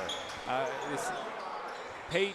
The starters are back out Yeah, there. I was going to say all the starters. Yeah. And I had a feeling that that might be the case. Yeah, I think you're going to see Sheedway work a little bit more inside. Just Peyton picks a pocket. Yeah, that's exactly right. Rare mistake by Wayner there. Rare mistake. Pocket picked, and the lead grows to 3.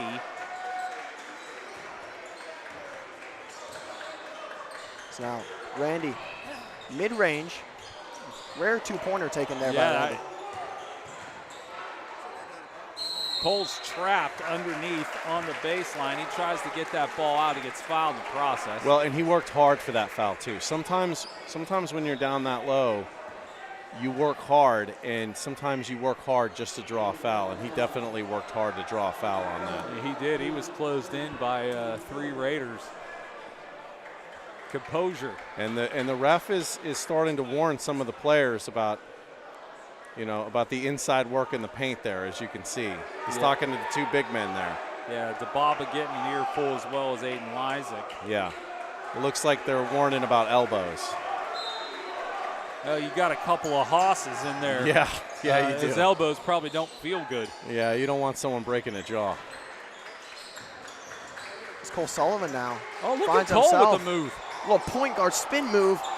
Can't get it to go. Gets his own rebound, though. He gets fouled. Go to the line for 2 free throws.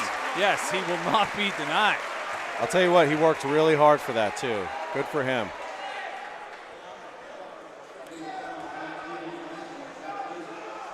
And that puts another foul on 0 there. We're about halfway through this first half of basketball. Live in Oakland, it's Rick, Ryan, and Kyle. Welcoming you to hopefully a relaxing weekend. All the holiday stuff shaken off. Cole will hit that one. I think he thought he missed it. He ran to get the rebound. Well, aggressive's aggressive, pal. That's right. Hustle's hustle.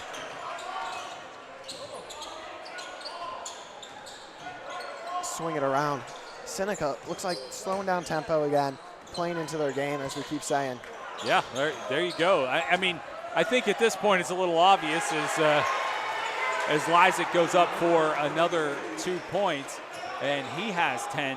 I mean, the game plan is Lysak down low, and to me, that's where DeBaba has to shine. Somebody's got to make sure that Lysak doesn't have that 3-pointer missed by Cole Sullivan, and grabbed again by the Raiders, and they are on the horse. Oh, they're going to say his foot was on the line. Yeah, it was, too. It was on the line. Newell's going to check back in.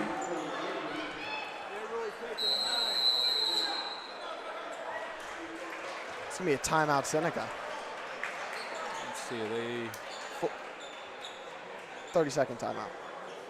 All right, we'll keep it here. Yeah, I mean, the diagnosis here is pretty simple. I mean, it's Lysak down low. Yeah. And you mentioned earlier, Kyle, the patience that they're showing to make that a reality. If it takes 55 seconds, it takes 55. If they can find a quick hitter inside to them, it can take 10 seconds, 5 seconds, as long as it gets down there. And it's working. And I'll be honest with you, it's surprisingly working. When I looked at the stats today before I came down to the game, I didn't see this being a thing. No, I mean, it's pretty much, you know, this is their game, right? This has been their game all season. You know, so you know that that's what they were going to come in with. It's clear looking at the guy and the rest of the team that that's their game, you know? And so, yeah, you would think that there would be a better game plan for it, and they're trying. But, you know, again, there's something to be said about running your play and asking the other team to stop it.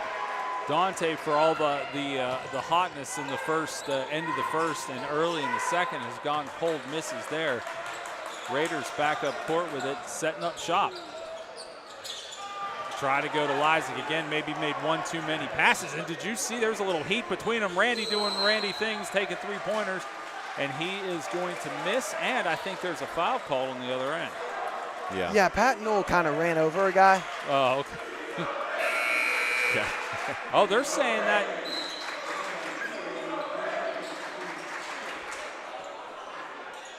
They put that foul on Dababa. Oh, really? 30. So are they saying it happened?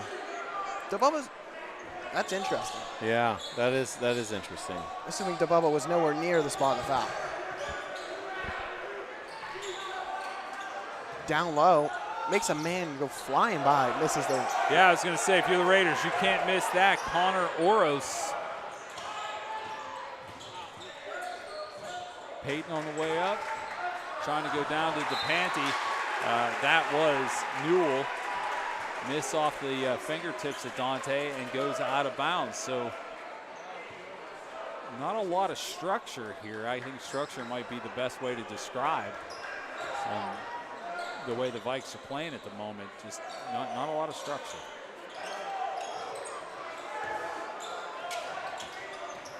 Gonna go down low. Swings it back out. And just Pate, and they're finding passes now. And Yeah, they are. Of course, extremely low scoring of a game. Yeah, nice backdoor pass there to keep it going. Three-pointer taken. There's a rare three-pointer that we've seen in this game. Raiders control the ball off that, and we're down to $1:45 here in the first half. Gonna try to drive down low inside. Yeah, the ball control is actually amazing. It really is. They deserve all the credit for that. Luke Lawson, who actually got hot a few minutes ago at Lysick for a missed pass. He's able to collect two more, and the biggest lead of the game for either team is built to 6, 21-15. Oh! And that is Dababa's third. And they're going to call that a charge, and Dababa's going to need to come out of the game here because that's his third. Yeah, it's a good call, but again, this happened in the JV game, and I made the point that sometimes incidental things happen in a game, but that doesn't mean that they're not fouls. And unfortunately, that by the rules, that is a charge. They're going to call a foul and not a jump ball. Is that on Randy? Yeah, I am surprised on that call. Yeah, that one should have been a jump ball. You're right about that one. No, they're going to call it on Tommy, actually. That one should have been a jump ball. I got a lot of questions. I know you got questions. Tommy has questions. Coach Urso said stop asking questions. Yeah. Yeah, I think Coach Urso right now, I think he wants to get out of this game and into the locker room and get this team a little bit more composed. I would say so. First one's good. It's 21, Kyle West at the line. And Central hasn't made a basket in a very long time. It's been minutes, Yes. many minutes. That Second one good. 23-15, an 8-point blossoming lead. And points on this possession would be super helpful. Randy's going to lose the handle. Driving down inside, off glass, and puts it away is Connor Oris. And the lead's now 10. Wow. Yeah, if you're Coach Urso, you just want to get out of this first half. That one's going to go on 5. Luke Lawson, who's been a big part of this game as well. He has 6 points. second leading scorer for the Raiders. 41 seconds left to go here in this first half. I mean, if Central can get a little 2-for-1 before the end of the quarter, that would be big. Well, it's in the hands of the right guy. Goes off, Dante puts it up, it goes off the rim. It is corralled by the Raiders off the glass and missed. Peyton there for the rebound, can't get it. Raiders get it again and put it back to 2 more. Kai West. This is a 12-point lead now. 15 seconds left to go. Points a necessity at this point. 27-15. Peyton has it. He's going to try to go anywhere, and he is going to get stripped of the ball. The Raiders have it. 7 seconds left to go, and they're going to turn it over. Gompers has it. He gives it to Dante. Dante, 3. Bang. Good. And that's massive. And that's a momentum shift that you need. And that's massive for momentum going into the locker room. So scratching it out, how it has to be scratched out. Right now, the Raiders come in here in a little bit of a shocker, but it is now an under 10-point advantage. 27-18 is the score. This is a 10-minute halftime. Come back and join us in about 7 minutes, and we want to talk about DeMar Hamlin, some of the things that we do know, and talk about his days here as a Central Catholic Viking. We'll be back in about 7 minutes. At Central Catholic, being connected takes on a deeper meaning. Since 1927, these hallowed hallways have been responsible for connecting young men and forging everlasting values. At Central Catholic, being connected means being part of a brotherhood. Men who may come from different backgrounds and have different interests, but men who share a fundamental connection, the Central Catholic connection.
Welcome back here to Central Catholic High School. Rick, Ryan, and Kyle joining you on your screen right now.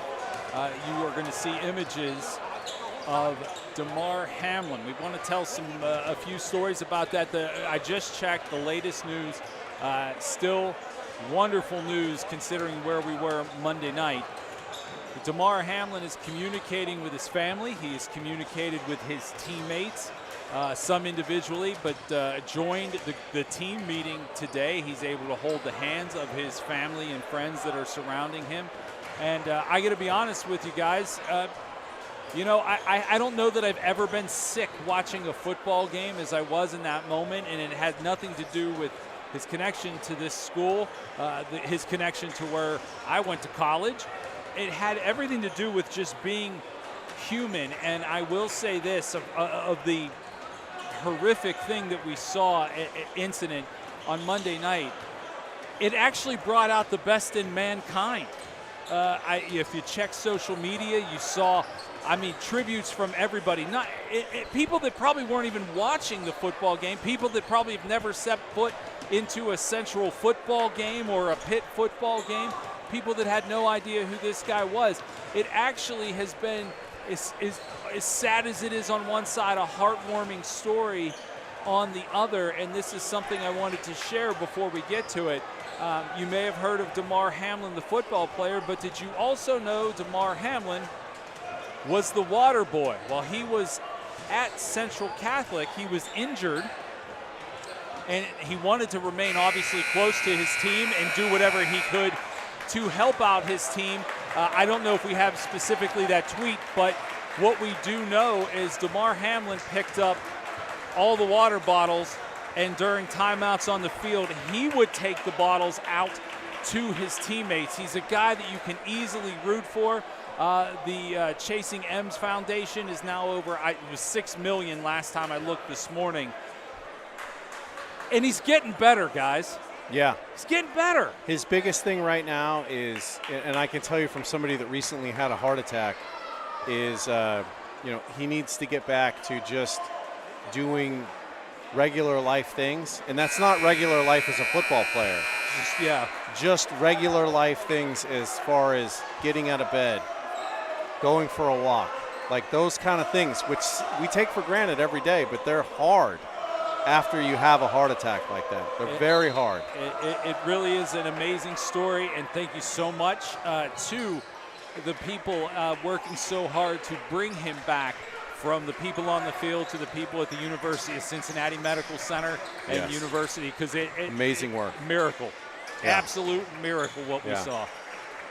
Yeah. Back to the game. Let's hope we see a minor miracle here on the floor. 27-18, Peyton. Floater. And that, I don't know what Urso said at halftime, but Peyton certainly looked determined. And Urso is fired up right now. He is. Well, I mean, we've seen Peyton as the leader on the football field, and he's coming out here, and we know he's not necessarily the leader of this basketball team, but he's leading by example right now. Three-pointer put up in the near side, and it is collected. And boy, Luke Lawson, just to share a little bit of what happens when you can't hear us, Ryan looked at me and said, boy, that guy's talking a lot. Well, you know what, Ryan? He's also hitting a lot of shots. Yeah, he's backing it up. And one, though, for Cole Sullivan. And, you know, 6A Player of the Year finalist in football, can get baskets on the basketball court. What can this man not do? And look at Randy Wilkerson. Randy's not he's not having his best game, but again, teammates doing teammate things. Gets into Cole's chest and tells him, keep it together, we're doing it. And the student section doing their part. Absolutely, the Fleet. As he converts the three-point play, lead is 7. Yep. Cole has his 4th point of the game. Largest lead was 12 points by Seneca Valley. I like this. I like this press. Randy is pesky. There you go. And a violation. By Seneca. No timeout called. And timeout. so now they're discussing if it's a timeout or if it's a violation. Yeah, one called a violation, the other one called a timeout, and now they're arguing which one was called first. So They're going to, okay, so it is officially a timeout. yeah. But nice work. I do believe that means the time doesn't reset. No, I don't think it does. So they're going to have to chuck it across half court from the inbound line. No, the time doesn't. Yeah, they are. Now, and they also have to do it right in front of the central bench.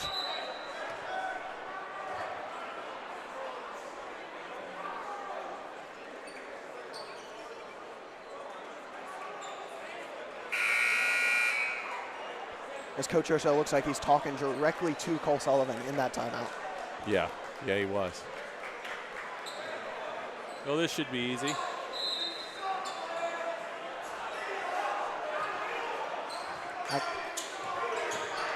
And they do successfully get it there. Do the Raiders. They're looking for somewhere to go with it. And not a stat that we would know or keep, but I would love to know the difference in time of ball possession in this game, because it's got to be minutes. Yeah, it's got to be definitely, the scales have to be definitely leaning heavy on Seneca's side. Yeah, they look for the shot that they want. They're looking for it again. Stop, pull up from the inside, and again, said his name a few times, Tyler Pepin going to pull up and put it down for 2. So he has 4 in the game. Back on the floor, by the way, is the leader in points for the Raiders. That is Aiden Lysick. Three-pointer for put 3. Yeah, no good. And shooting woes continue. We saw a big shot at the end by DePanty. I think that led him to 13 points at the end of the first half. But overall, maybe one of the poorest shooting nights we've seen. Down low and in is Lysick. Yep. His 12th. The old reliable.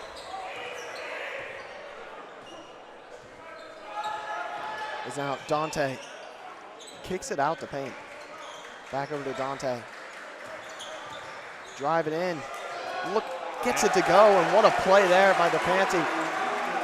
Yeah, sometimes you just, you're going to have to take this on your back. Your teammates are unfortunately not shooting well. I like this matchup. Tommy on Lawson. Yeah. That's a three-pointer made. That is a three-pointer made. And every time you think Central has some sort of momentum, Seneca Valley just tries to grip it away. Seneca Valley's back up to that 12-point advantage.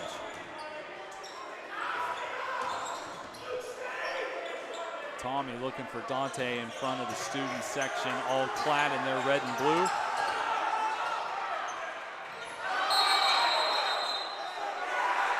They call a jump ball there, and that's interesting. So Luke Lawson, and it's going to stay with the Raiders. Luke Lawson is making a lot of noise and a lot of headaches for this team. Absolutely. A lot of people are probably wondering, where is Dababa Shibwe? He has 3 fouls, and he has been on the bench for a long, long time. Raiders looking back out. Oh. Thought about shooting that. I was kind of surprised that he didn't. That's about as much room as I think they've had to shoot a three-pointer. They haven't taken many. Brady Solinsky's in for the first time today, too. And Brady is disruptive as well. And there's another just giant three-pointer. Timeout Urso. It's a 15-point lead halfway through this third quarter. It's a full timeout. Joe will take one with him. We'll be back for the second half of this third quarter.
We're back here at Central Catholic, and I wish I had better news.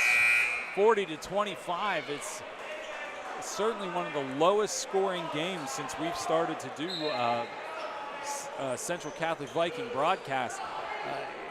Nothing seems to be falling, and when it does, it's immediately answered by Seneca Valley. Brady Solinsky has the ball. He's in the game for the first time. Wide open three-pointer. Payne can't hit it. And I tell you what actually helped Peyton be so wide open was Brady. His fake across the floor and then finds Peyton wide open, kind of froze the Raiders. Unfortunately, Peyton couldn't get it to fall. Dante stepping up, taking charge, and he is able to steal that ball, gets it over to Brady. Brady's going to drive inside, kick it back out. That seemed like a bit of a flop. Yeah, but still, look who it is. Everything's going his way. Well, you know, I mean, there is a psychological aspect to every sporting event. Yeah. And I would say right now, Luke Lawson has a PhD in it.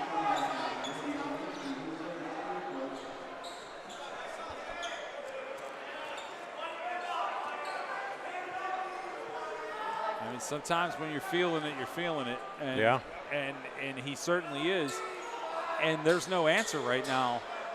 No, Central has no answer for Luke Lawson. None. 2 fouls, 9 points, and just the mental advantage is the line for him. And Seneca going to break the press. And DeBubba got to watch out down low. He has 3 fouls. Yeah, there's a new player on the floor, Jackson Wetzel, for the Raiders, and he had an opportunity to lay the ball up, but he still kept trying to feed Liza. Randy's going to steal it away with an easy lay-in.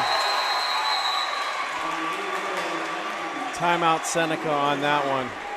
And I feel like that's a timeout. 30-second timeout. Specifically to talk to the official. Is there an official getting an earful over there? I don't actually even see an official over there. No, but I felt like that was the plan on that one. But it looks like maybe not. Or maybe that official's just not having it. You know what? That is actually a full timeout, Joe. We'll take a quick one as well.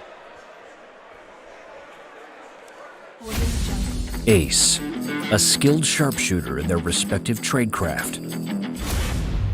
Do you have what it takes to be an ace?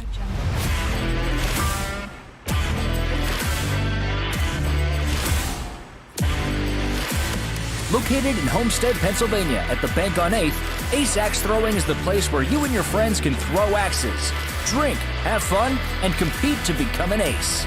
Open Monday through Sunday. Book your tickets online today at www.aceaxethrowing.com. Discover who the ace really is.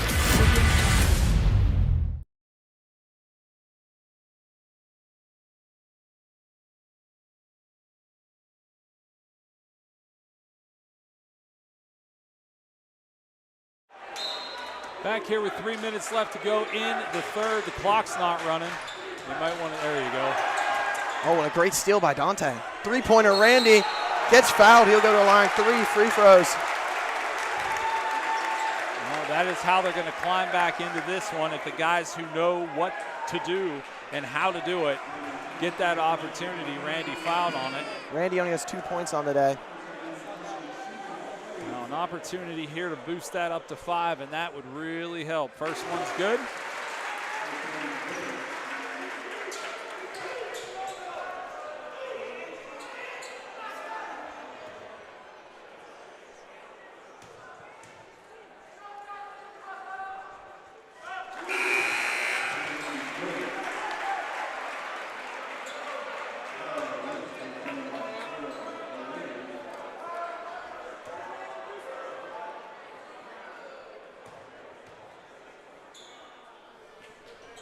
And 3 for 3. Can't ask for much more than that from Randy Wilkerson. Absolutely Cuts not. the lead to 10.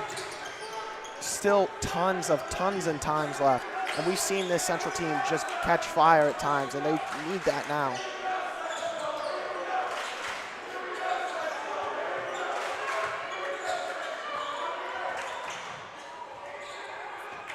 And yeah, this was the young guy that just came into the game, and they still keep going. That one's blocked, but get the rebound there, gets his own rebound. This is a great play by DeBubba, but unfortunately ends up right back in the hands of the Raiders. Randy's going to come around. Randy got the hot shot. hand at the moment. Off of Seneca.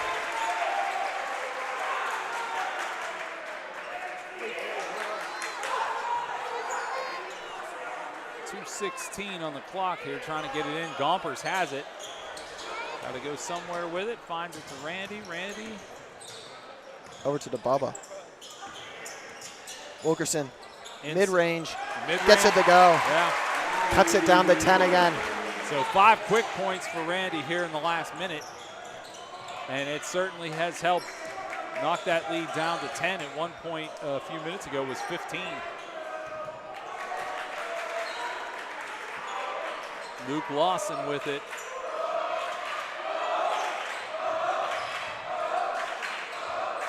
And now Seneca definitely slowing down the pace. They have no problem salting this time away. It works for them. It's why they're winning by 10. Yeah, their shot selection has been good and they found what they're looking for, but they're not in a hurry to do anything. No, they haven't been all game. And now Luke Lawson at the top of the key. Wow. That's all right. Yeah, I was going to say that. That looked like a travel. I was going to say, did that seem like a travel to me? But again, they move enough parts to open up that lane, and it's an easy layup for Kai West. Back up to 12, the advantage. Dante going to have to take it on his back here. So he gets fouled going in. Seneca's third foul of the half right there. Yeah. Lawson's just not going to get called, man. Like, it's just his game. Like, that's just some guys have games like that where, it's just his game.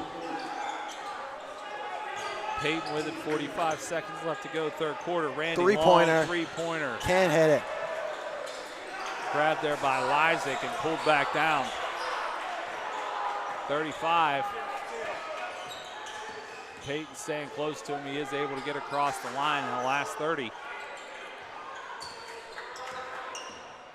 Here in the third. Down low. Wow. A great defense there by Bradley Gompers. Yeah, nice job by DeBubba too to just cleanly grab that rebound and move it down. 15 seconds left.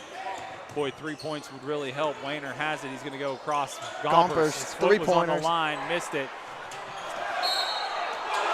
Oh, that looked like it hit off of the Seneca player because DeBubba pushed it out towards the three-point line, and then it hit off the Seneca's hand going the other way. Coach Urso is not happy with that call either, and he let the official know about it, but there's not much you can do as the student section is also not happy with that call. They're registering their official complaints. Yes. Yes. And 3 seconds, 2 seconds, looking for somebody. Nice intercepted. Job. Nice job by Dante to get back and play a little defense, but now it's going to have to play a lot of offense. 44-32 your score here at the end of 3. We will be back for the fourth quarter. There's a bond among Central people that extends far beyond the 4 years that you spend at this wonderful institution. Should I start with a necktie? That necktie sends a message to a young person who may be immature that there's something beyond you, and this necktie is a symbol of the fact that you had better embrace that something that's bigger than you. You can't replace that. You can't quantify it. You can't draw a picture of it. I'll hear about a Pittsburgh celebrity or a national celebrity, and somebody will say, he's a Central guy. And I would say, I didn't know that. As soon as that Central Catholic word comes out of somebody's mouth, there's a hollow feeling. Unless you're a Central person, you have trouble explaining what that bond is. You really do. You can say it with pride. I'm a Central guy. Still am.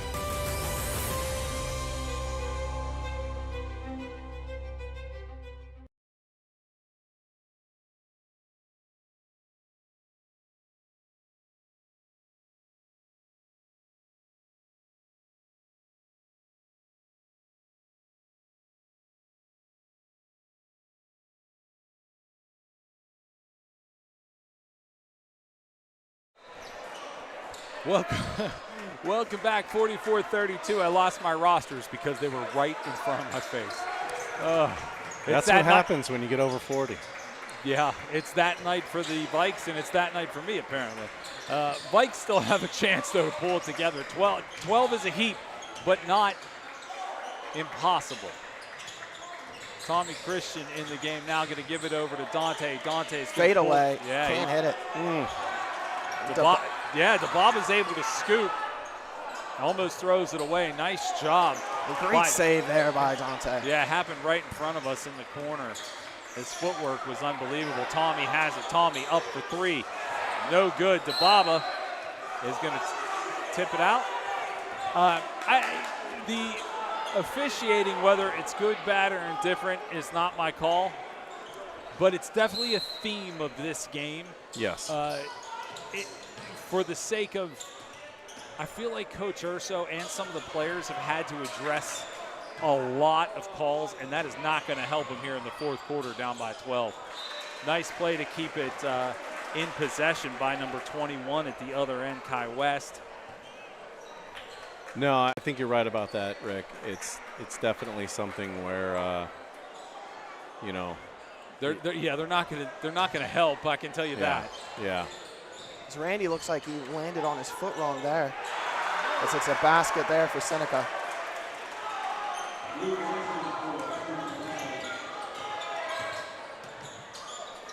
Dante's going to try to hand it over. DeBaba is trying to make a move. He gets it to Dante. Dante down low, puts it up. Yeah. It looked like he got fouled, personally.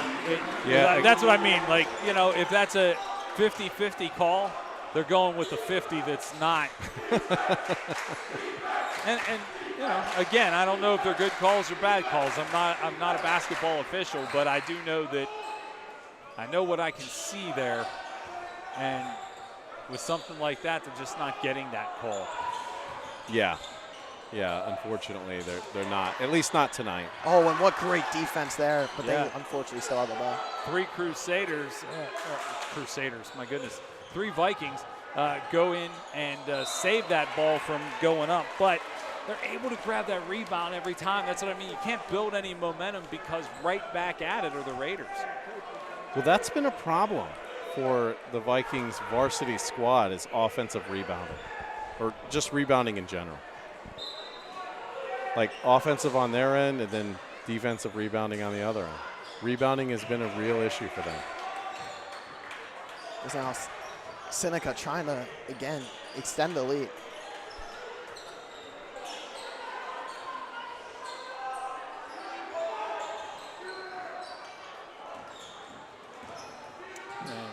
And salting the clock is really what Seneca has done so well during this game.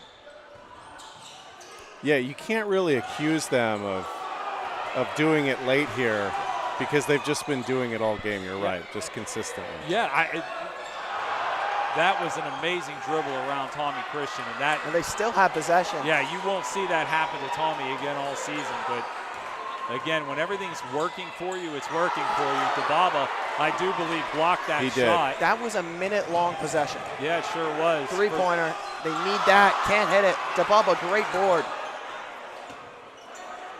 DePante again. It's blocked. Nice job. Randy fouled. Going to go to the line for 3 shots. Now, for everything Randy hasn't hit from 3 today, he has been fantastic at the line. Yeah, he certainly made up for it at the line, too. So this, all 3 of these could get them back in a single-digit deficit with 5 minutes left to play. Nobody other than DeBaba is really in foul trouble, and that's only 3 for DeBaba. So he has been. That's a tough miss right there. It is a tough miss on that. Every point matters, and with 5 minutes left, down 12.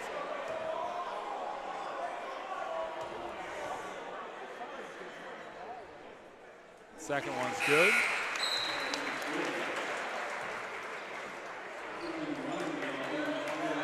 Cole Sullivan going to have a seat.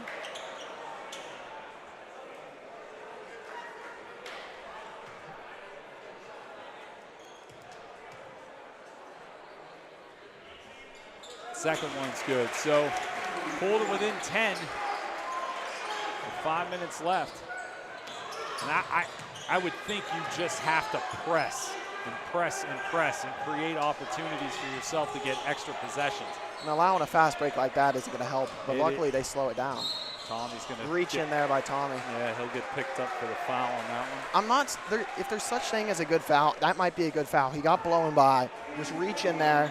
If you get the steal, so be it. If you don't, they don't get an easy layup. You've got fouls to give, and you need possessions. I mean, yeah, you need points, but you can't get points without having possessions. So that's really your first priority is just get the ball back. And now, Seneca trying to get something with it. Down. Oh, look. Aiden Lysick. Wow. Considering what we've seen called a charge in this game, the fact that that wasn't one tells you everything you need to know. Dang. Tommy Christian's going to pull it up. That's big. For three. It is big. Cuts it to 9. And that foul call there, I feel like, is not been going Central's way whatsoever. It's not, but it's just, I guess when you compare it to everything else we've seen called a charge in the game, I don't know how that didn't qualify. It's true. It's true. It fits the definition. His feet are set. The Seneca Valley player lowered his shoulder. Yeah, but again, I think Kyle mentioned it earlier in the first half. When you keep going to the referee and you talk to him about everything, well, especially if you're a player, and asking questions is fine. Yeah. How can I improve? But when you're complaining. What did I do wrong there? What do I do in that situation next time? Learn the game. That's perfectly fine. But it wasn't necessarily that what has been transpiring, and here we find ourselves 4:14 left to go in the fourth. No, that's why it's important you let the coaches do that. Well, and quite frankly, there's a half a dozen coaches. Yeah. There's plenty of people to speak on your behalf. Yeah. And give credit also to Seneca on this too. Well-planned timeouts. Oh, and now it's a fast break for Seneca. You know, every time Central has gotten on a run, Seneca just calls a timeout to slow the momentum down in their favor. One more pass, mid-range. Oh, Peyton hit hard. He bounced back up. Oh, and look at Dante. Defense wins championships. We said it during the JV, and a terrific steal on the press. Yeah, I think this is where both teams are starting to complain now about fouls, and I think you're going to start to see the refs just eat the whistle. Randy blatantly fouled him there, and then nothing was called. So,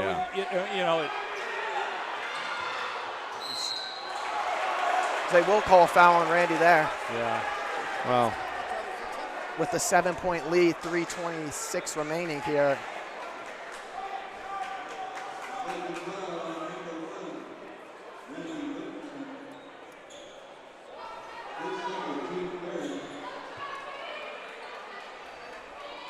it seems like there's only one ref that's really calling the fouls, to be honest with you. Yeah, I sort of agree with that. Yeah. It's now down low, wide open, gets it to go, makes it back to 9. The other two are kind of letting things play out, it seems like. Which I think both coaches would probably rather have. Yeah. Offside. Peyton with it on the far side, looking for some space. Down low, Cole Sullivan fouled, and one. And how big is that? 3 minutes to go. Cole's got an opportunity to make this game 6.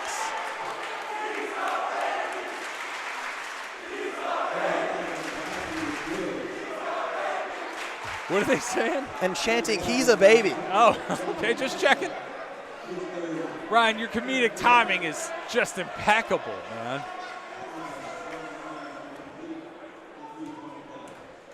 Just impeccable. As Cole converts the three-point play. 6 points, 3 minutes, and possessions are key. And I don't know if that's how Cole shoots his free throws. That's twice now. As soon as he shoots it, he just runs after the hoop. Let him. It's working.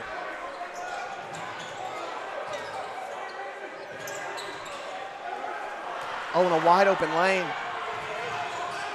Nice job by out. DeBavi. Wide open three-pointer. Hits it. Wow. Wow. And it was just who you didn't want it to be. Absolutely it was. Absolutely it was. Nice. Randy threw a fastball across the key. Gets it to go there. Dante will put it down for 2 more. 53-46, 7-point advantage. And a lot happened there in that 32 seconds.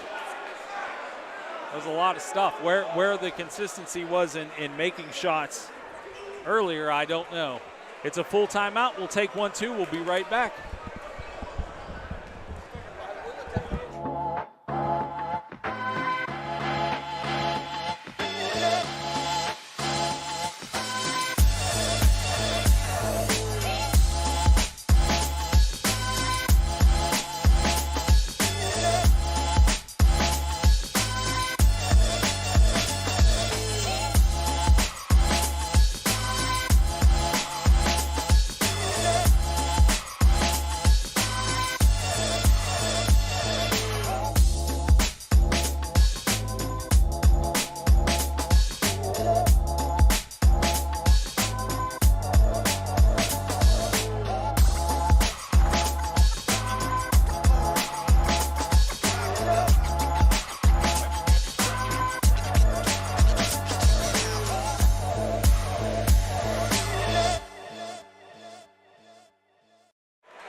.46 to score.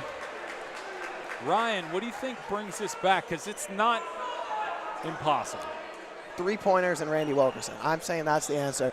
If Randy Wilkerson can catch fire like we know he can, they can be right back in this game. And Dante can also take over a game.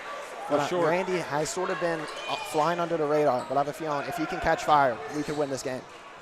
Well, to see a turnover there would have certainly helped down low. And again, Aiden Lysick has been so effective. 9 points. You need a 3-pointer here. Fouled. Going to go 2 free throws, though. That's not the guy you want to put on the line. Man has 21 today. And, well, I mean, look, okay, so they have 6 fouls. So an opportunity for 1 more foul, and you'll get in the bonus. You'll get in the bonus. Because the clock is the enemy in this one. Free throw's good. Yes, clock's against you, especially down this large of a deficit. And that is the 22nd point for Dante.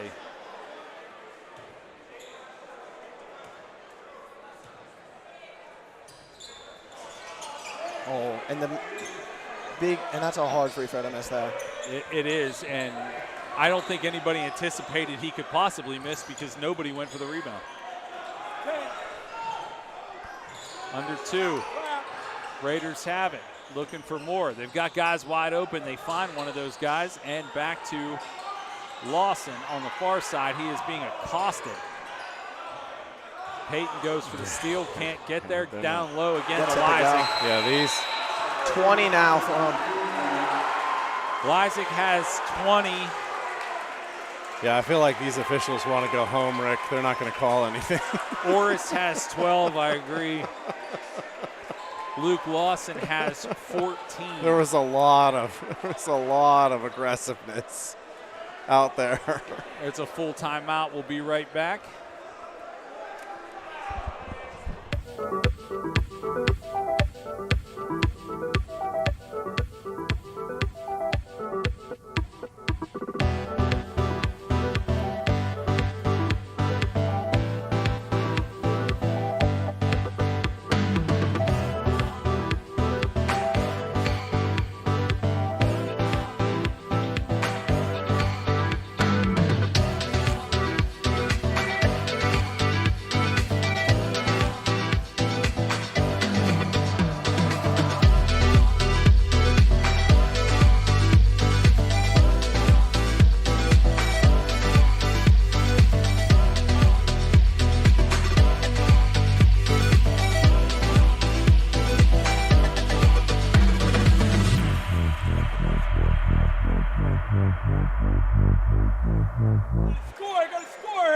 Down 10, minute and 40 left.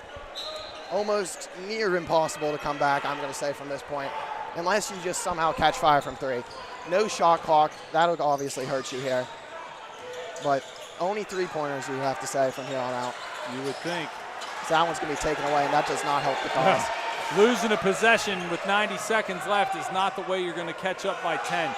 Lawson with it, looks down, finds a guy across the line, and now that they'll be happy to milk. There you go. It's still a lot of fouls until the bonus. You need 2 more. Or 3 more now. 3 more. Excuse me. Yeah.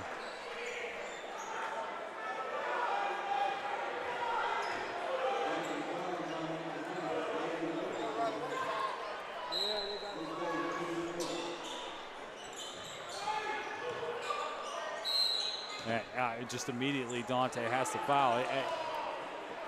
More so than even thinking about scoring, you have to think about time.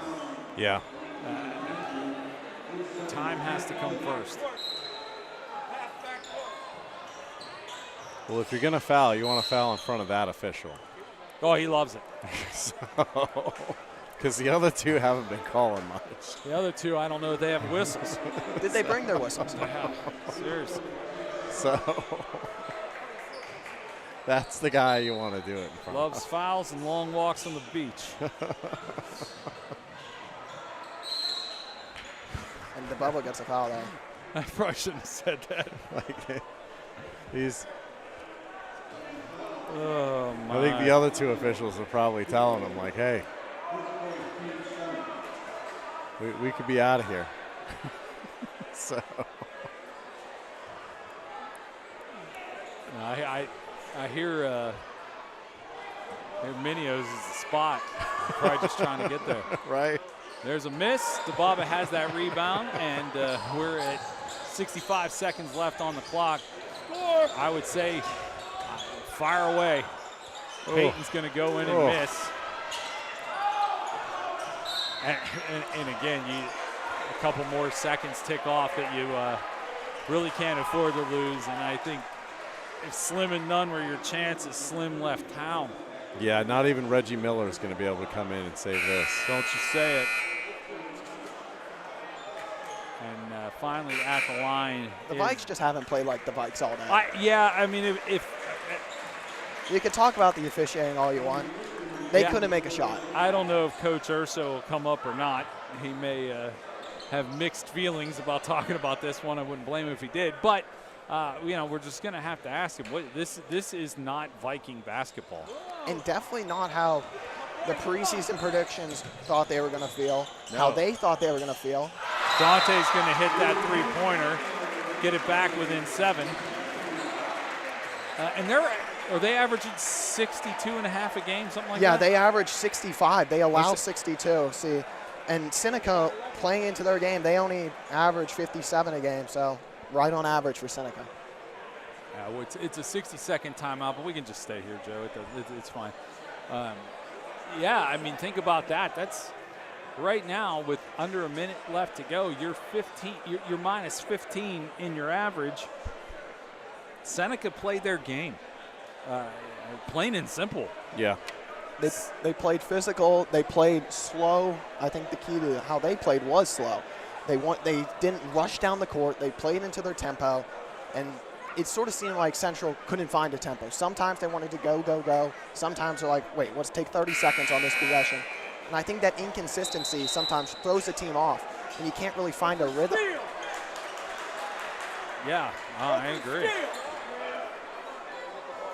7-point lead. 48.9 seconds.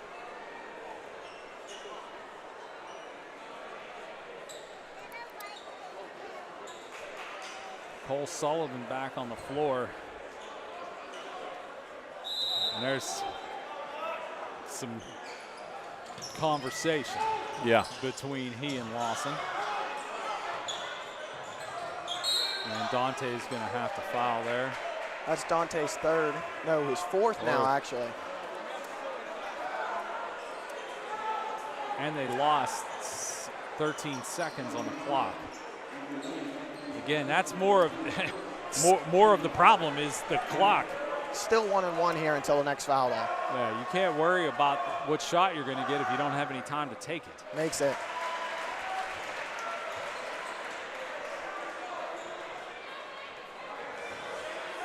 Ever since they went on that run to go up 12, I don't think the Vikes couldn't be able to pull it in.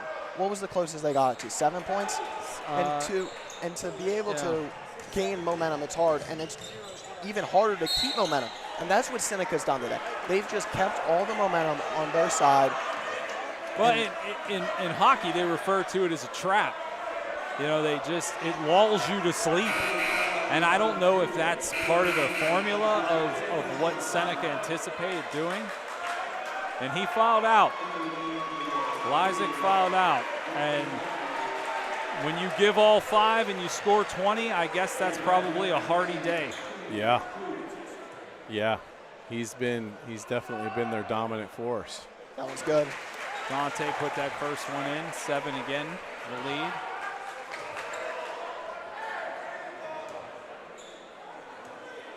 Like, we've talked a lot about Luke Lawson, but 6-point lead now. you know, number 0 down there. He's been the reliable go-to all game. Lysak, oh! Randy hits him right in front of the bench. Yeah, Randy, a huge collision there, right in front of us with number 15, Tyler Pepin. Pepin's up, he's walking to the line. Randy's up, he is standing near the incidents to.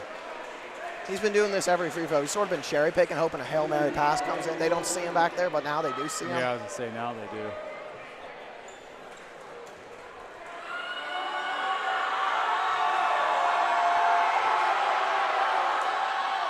Makes a 7-point lead again.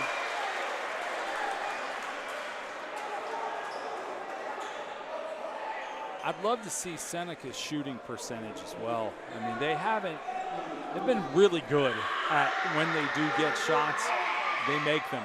It makes it there again. 8-point lead now. You needed 2 misses there and you didn't get it. Dante gonna look, pull up. Miss Sullivan there for the rebound.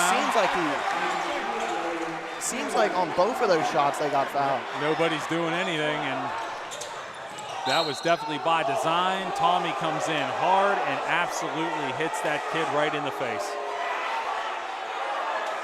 And he is down on the floor.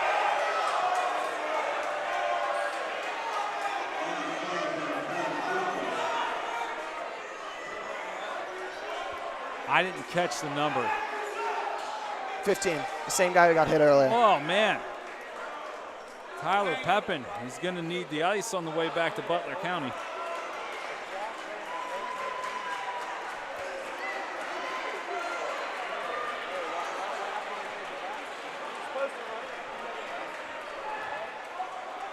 And with that foul, some fans are looking to hit the road early. Yes, yes they are. 18 seconds left. 6-point advantage.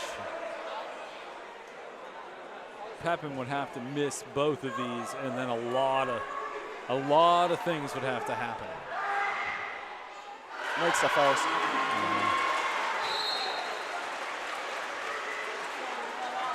Full timeout with 18 seconds left. Joe will take it. There's a bond among Central people that extends far beyond the 4 years that you spend at this wonderful institution.